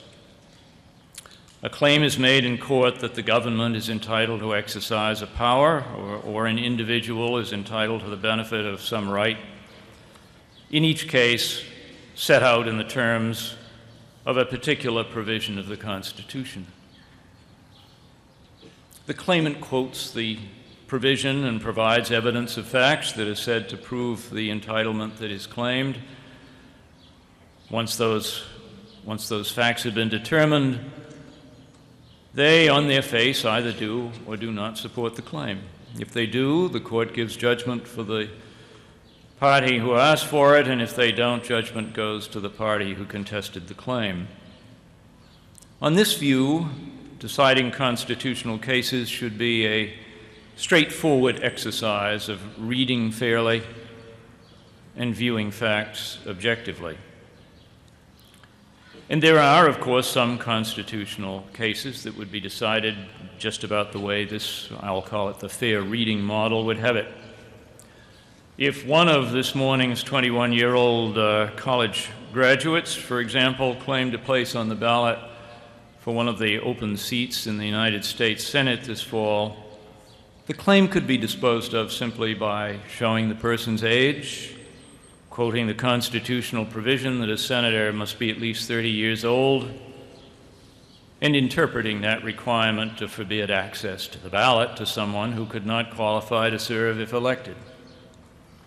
No one would be apt to claim that lawmaking was going on, and no one would be likely to object that the age requirement did not say anything about ballot access. The fair reading model would describe pretty much what would happen, but cases like this do not usually come to court, certainly not to the Supreme Court of the United States. And the ones that do get there, for the cases that tend to raise the national blood pressure, the fair reading model has only a very tenuous connection to reality. We don't have to think long to show why it is so unrealistic.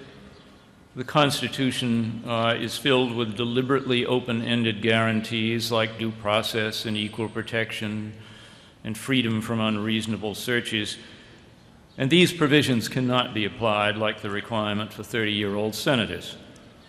They require more elaborate reasoning to show why very general language applies in some specific cases but not in others. And over time, the various examples turn into rules that the Constitution does not itself specifically mention. But this explanation hardly scratches the surface. The reasons that constitutional judging is not a mere combination of fair reading and simple facts extend way beyond the recognition that constitutions have a lot of general language in them in order to be useful as constitutions. Another reason is that the Constitution contains values that may very well exist in tension with each other, not in harmony. And yet another reason is that the facts that determine whether a constitutional provision applies or not may be very different from facts like a person's age or the amount of the grocery bill. Constitutional facts may require judges to understand the meaning that facts bear before the judges can figure out what to do about them. And this can be tricky. To show you what I'm getting at, I've picked two examples of what can really happen. Two stories of two great cases. The two stories will not, of course, give anything like a complete description either of the Constitution or of judging, but I think they will show how unrealistic the fair reading model can be. The first story is about what the Constitution is like. It's going to show that the Constitution is no simple contract, not because it uses a certain amount of open-ended language that a constitutional draftsman would hope to avoid, but because its language grants and guarantees many good things, and good things that compete with each other, and can never all be realized all together, all the time. The story is about a case that many of us here remember. It was argued before the Supreme Court of the United States on June 26, 1971, and we all know it as the Pentagon Papers. The New York Times and the Washington Post had each obtained copies of classified documents that had been prepared and compiled by government officials responsible for conducting the Vietnam War. The newspapers intended to publish some of those documents, and the government sought a court order forbidding the publication. The issue had arisen in great haste, and it traveled from the trial courts to the Supreme Court not over the course of months, but in the course of days. The time was one of high passion, and the claim made by the United States was the most extreme claim known to the constitutional doctrines of freedom to speak and to publish. The government said it was entitled to a prior restraint, an order forbidding publication in the first place, not merely one imposing a penalty for unlawful publication after the words are out. And the argument in that great case included an exchange between a great lawyer appearing for the government and a great judge. And the colloquy between them was one of those instances of a grain of sand that contains the universe. The great lawyer for the United States was a man who spent many commencement mornings in this yard, for he was Erwin Griswold, Dean of the Law School for 21 years, who was then serving a stint as Solicitor General of the United States. The great judge was Mr. Justice Black, the first of the New Deal justices, whom Justice Cardozo described as having one of the most brilliant legal minds he had ever met with. The constitutional provision on which their exchange centered was the First Amendment, which includes the familiar words that Congress shall make no law abridging the freedom of speech or of the press. Although that language, by its literal terms, forbade Congress from legislating to abridge free expression, The guarantees were understood to bind the whole government and to limit what the president could ask a court to do. As for the remainder of the provision, though, Justice Black professed to read it literally. When it said there shall be no law allowed, it left no room for any exception. The prohibition against abridging freedom of speech and press was absolute. And in fairness to him, one must say that on their face the First Amendment clauses seem as clear as the requirement for 30-year-old senators. And one has to say that no guarantee of the Bill of Rights is more absolute in form. But that was not the end of the matter for Dean Griswold. Notwithstanding the language, he urged the court to say that a restraint would be constitutional when publication threatened irreparable harm to the security of the United States. And he contended there was enough in the record to show just that. He argued that the intended publications would threaten lives and jeopardize the process of trying to end the war and recover prisoners, and would erode the government's capacity to negotiate with foreign governments and through foreign governments in the future. Justice Black responded that if a court could suppress publication when the risk to the national interest was great enough, the judges would be turned into censors. Dean Griswold said he did not know of any alternative. Justice Black shot back that respecting the First Amendment might be the alternative, and to that, Dean Griswold replied in words that I cannot resist quoting. The problem in this case, he said, is the construction of the First Amendment. Now, Mr. Justice, your construction of that is well known, and I certainly respect it. You say that no law means no law, and that should be obvious.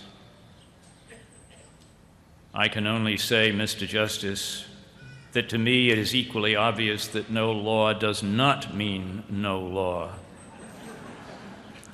And I would seek to persuade the court that that is true. As Chief Justice Marshall said so long ago, it is a constitution we are interpreting. The government lost the case and the newspapers published, but Dean Griswold won his argument with Justice Black. To show, as he put it, that no law did not mean no law, Dean Griswold pointed out that the First Amendment was not the whole Constitution. The Constitution also granted authority to the government to provide for the security of the nation and authority to the President to manage foreign policy and command the military. And although he failed to convince the court that the capacity to exercise those powers would be seriously affected by publication of the papers, the court did recognize that at some point the authority to govern that Dean Griswold invoked could limit the right to publish. The court did not decide the case on the ground that the words "no law" allowed of no exception and meant that the rights of expression were absolute. The court's majority decided only that the government had not met a high burden of showing facts that could justify a prior restraint, and particular members of the court spoke of examples that might have turned the case around to go the other way. Threatened publication of something like the D-Day invasion plans could have been enjoined. Justice Brennan mentioned a publication that would risk a nuclear holocaust in peacetime. Even the First Amendment, then, expressing the value of speech and publication in terms of a right as paramount as any fundamental right can be, even the First Amendment does not quite get to the point of an absolute guarantee. And it fails because the Constitution has to be read as a whole, and when it is, other values crop up in potential conflict with unfettered rights to publish. The value of security for the nation and the value of the President's authority in matters foreign and military. The explicit terms of the Constitution, in other words, can create a conflict of approved values, and the explicit terms of the Constitution do not resolve that conflict when it arises. The guarantee of the right to publish is unconditional in its terms, and in its terms, the power of the government to govern is plenary. As a consequence, a choice may have to be made, not because language is vague, but because the Constitution embodies the desire of the American people, like most people, to have things both ways. We want order and security, and we also want liberty. And we want not only liberty, but equality as well. And these pairs of desires of ours can clash, and when they do, a court is forced to choose between them, between one constitutional good thing and another one. The court has to decide which of our approved desires has the better claim, right here, right now, and a court has to do a lot more than read fairly when it makes this kind of choice. And choices like ones that the justices envisioned in the papers case, make up of much of what we mean by law. Let me ask a rhetorical question. Should the choice and its explanation in these cases be called illegitimate lawmaking? Can it be an act beyond the judicial power when a choice must be made and the Constitution has not made it in advance in so many words? Well, you know my answer. So much for the notion that all of constitutional law lies there in the Constitution and waiting for a judge to read it fairly. Now let me tell a second story, not one illustrating the tensions within the Constitution or within constitutional law, but one showing the subtlety of constitutional facts. Again, the story is about a famous case, and still a good many of us here remember this one too, because it was Brown v. Board of Education in 1954, the case in which the Supreme Court unanimously held that racial segregation in public schools imposed by law was unconstitutional, as violating the guarantee of equal protection of the law. Brown ended the era of separate but equal, whose paradigm was the decision in 1896 of the case called Plessy and Ferguson.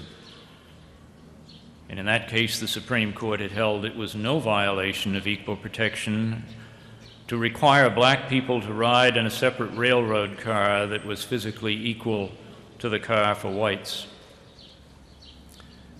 One argument that had been offered in Plessy was that the separate black car was a badge of inferiority.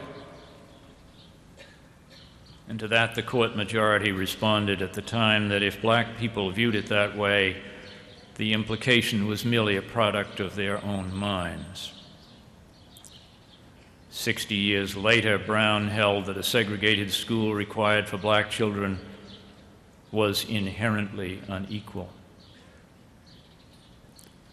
For those whose exclusive norm of constitutional judging is merely fair reading of language applied to facts subjectively viewed, Brown must be either flat out wrong or a very mystifying decision. Those who tend to look to that model are unlikely to think that a federal court back in 1896 should have declared legally mandated racial segregation unconstitutional. But if Plessy was not wrong, how is it that Brown came out so differently? The language of the Constitution's guarantee of equal protection of the laws did not change between 1896 and 1954. And it would be very hard to say that the obvious facts on which Plessy was based had changed. While Plessy was about railroad cars and Brown was about schools and schoolrooms, that distinction was no great difference. And actually, the best clue to the difference between the cases is the dates they were decided, which I think lead to the explanation for their divergent results. As I have said elsewhere, the members of the court in the Plessy case remembered the day when human slavery was the law in much of the land. To that generation, the formal equality of an identical railroad car meant enormous progress. But the generation in power in 1954 looked at enforced separation without the revolting background of slavery to make it look unexceptional by contrast. As a consequence, the judges in 1954 found a meaning in segregation that the majority of their predecessors in 1896 simply did not see. That meaning is not captured by descriptions of physically identical schools or physically identical railroad cars. The meaning of facts arises elsewhere, and its judicial perception turns on the experience of the judges and on their ability to think from a point of view that is different from their own. Meaning comes from the capacity to see what is not, in some simple objective sense, there on a printed page. And when the judges of 1954 read the record of enforced segregation, it carried only one possible meaning to them. It expressed a judgment of inherent inferiority on the part of the minority race. And the judges who understood the meaning that was apparent in 1954 would have violated their oaths to uphold the Constitution if they had not held the segregation mandate unconstitutional. Again, a rhetorical question. Did the judges of 1954 cross some limit of legitimacy into lawmaking by stating a conclusion that you will not find written in the Constitution? Was it activism to act based on the current meaning of facts that at a purely objective level were about the same as Plessy's facts 60 years before? Again, of course, you know my answer. And so much for the assumption that facts just lie there waiting for an objective judge to view them. So let me, like the lawyer I am, sum up the case I've tried to present this afternoon. The fair reading model fails to account for what the Constitution actually says, and it fails just as badly to understand what judges have no choice but to do. The Constitution is a pantheon of values, and a lot of hard cases are hard because the Constitution gives no simple rule of decision for the cases in which one of the values is truly at odds with another. Not even its most uncompromising and unconditional language can resolve every potential tension of one provision with another provision, a tension that the Constitution's framers left to be resolved another day. And another day after that, for our cases, can give no answers that fit all conflicts and no resolutions that are immune to rethinking when the significance of old facts have changed with a changing world. And these are reasons enough to show how egregiously it misses the point to think of judges in constitutional cases as just sitting there reading constitutional phrases fairly and looking at reported facts objectively to produce their judgments. Judges have to choose between the good things that the Constitution approves, and when they do, they have to choose not on the basis of measurements but of meanings. The fair reading model misses that, but it misses even more. Remember that the tensions that are the stuff of judging in so many hard constitutional cases are, after all, creatures of our aspirations. Aspirations to liberty as well as to order, and to fairness and equality as well as to liberty. And the very opportunity for conflict between one high value and another reflects our confidence that a way may be found to resolve it when a conflict arises. That is why the simplistic view of the Constitution devalues our aspirations, and it attacks our confidence, and it diminishes us. It is a view of judging that means to discourage our tenacity, including our sometimes reluctant tenacity to keep the constitutional promises the nation has been made. So it is tempting. It is tempting to dismiss the critical rhetoric of lawmaking and activism as simply a rejection of too many of the hopes we profess to share as the American people. But there is one thing more. I have to believe that something deeper is involved, and that behind most of the dreams of a simpler constitution there lies a basic human hunger for the certainty and control that the fair reading model seems to promise. And who has not felt that same hunger? Is there any one of us who has not lived through moments and perhaps years of longing for a world without any ambiguity?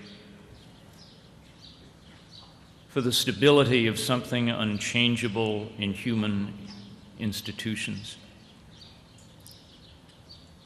I don't forget my own longing, a longing for certainty that resisted the pronouncement of Justice Holmes, which I read as an undergraduate, that certainty generally is illusion and repose is not our destiny. But I have come to understand that he was right. And by the same token, I understand that I differ from the critics I've described, not merely in seeing the patent wisdom of Brown or in espousing the rule excluding unlawfully seized evidence or in understanding the scope of habeas corpus. Where I suspect we differ most fundamentally is in my belief that in an indeterminate world I cannot control, it is still possible to live fully in the trust that a way will be found leading through the future, uncertain as it is. And to me, the future of the Constitution as the framers wrote it can be staked only upon that same trust. If we cannot share every intellectual assumption that formed the minds of those who framed the Charter, we can still address the constitutional uncertainties the way they must have envisioned, by relying on reason, by respecting all the words the framers wrote, by facing facts, and by seeking to understand the meaning of those facts for living people. That is how a judge lives in a state of trust, and I know of no other way to make good on the aspirations that tell us who we are and who we mean to be as the people of the United States.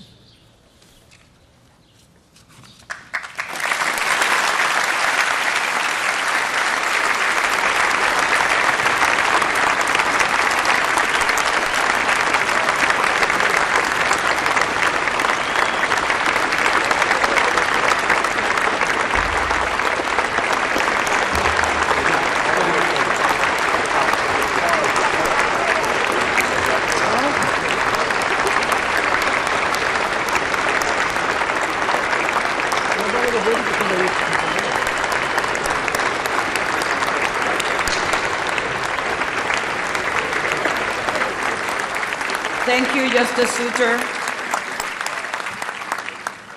Thank you again, Justice Souter. Your life, dedicated to public service, continues to be an inspiration to us all. It's good to have you home.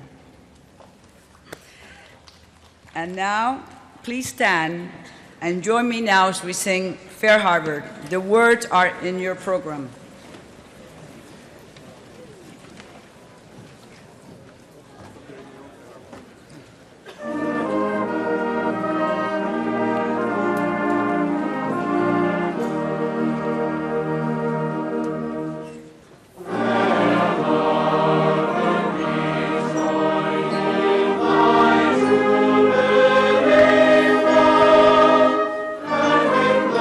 Blessing surrender.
On behalf of the Harvard Alumni Association, once again, I want to warmly welcome and congratulate the class of 2010.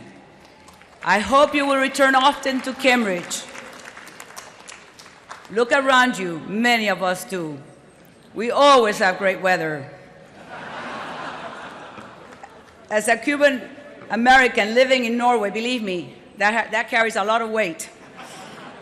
On a serious note, and I know we have to go, I just wanted to share with you why I did get involved. I got involved with the Harvard Alumni Association and with my fellow alumni as a way of giving back for the fact that I was taken by this university, accepted in 1972, and that changed my life. So I thought I would try to give back. Today, standing here in front of this wonderful place with all of you, 38 years on, I can tell you honestly that I'm the one still gaining. It has been such a privilege to share with all of you this very memorable day. I have had an exhilarating and inspiring year being among you. And so now, I hereby declare the 2010 meeting of the Harvard Alumni Association adjourned to reconvene again on the 26th of May, 2011, our 375th anniversary. Thank you for coming. The meeting is adjourned. Thank you.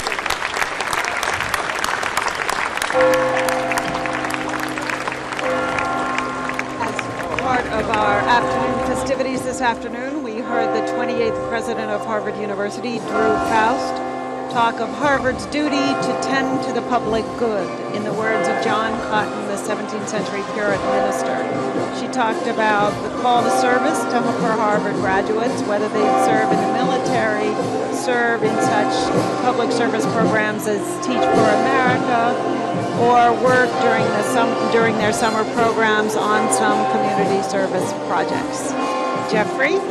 And following Drew Faust, Justice David Souter, recently retired Associate Justice of the Supreme Court, talked about what it was like to judge. And he talked about judging in the context of the United States Constitution, which he said he'd come to learn a lot about. He basically gave a rebuttal of the arguments supporting the fair reading of the Constitution as a way of judging in this country, and said finally that such a way of approaching interpretation devalues our aspirations as a people. It was a very moving talk. Nancy? Thank you all for joining us this afternoon. Jeffrey, it's been a pleasure working with you once again. And we'd like to conclude with the last stanza from a poem by Seamus Heaney, written for Harvard's 350th in 1986. It's called Villanelle for an Anniversary. Begin again where frosts and tests were hard. Find yourself or founder. Here, imagine, a spirit moves. John Harvard walks the yard. The books stand open and the gates unbarred. John Harvard walks the yard. Thank you very much. Goodbye, everybody.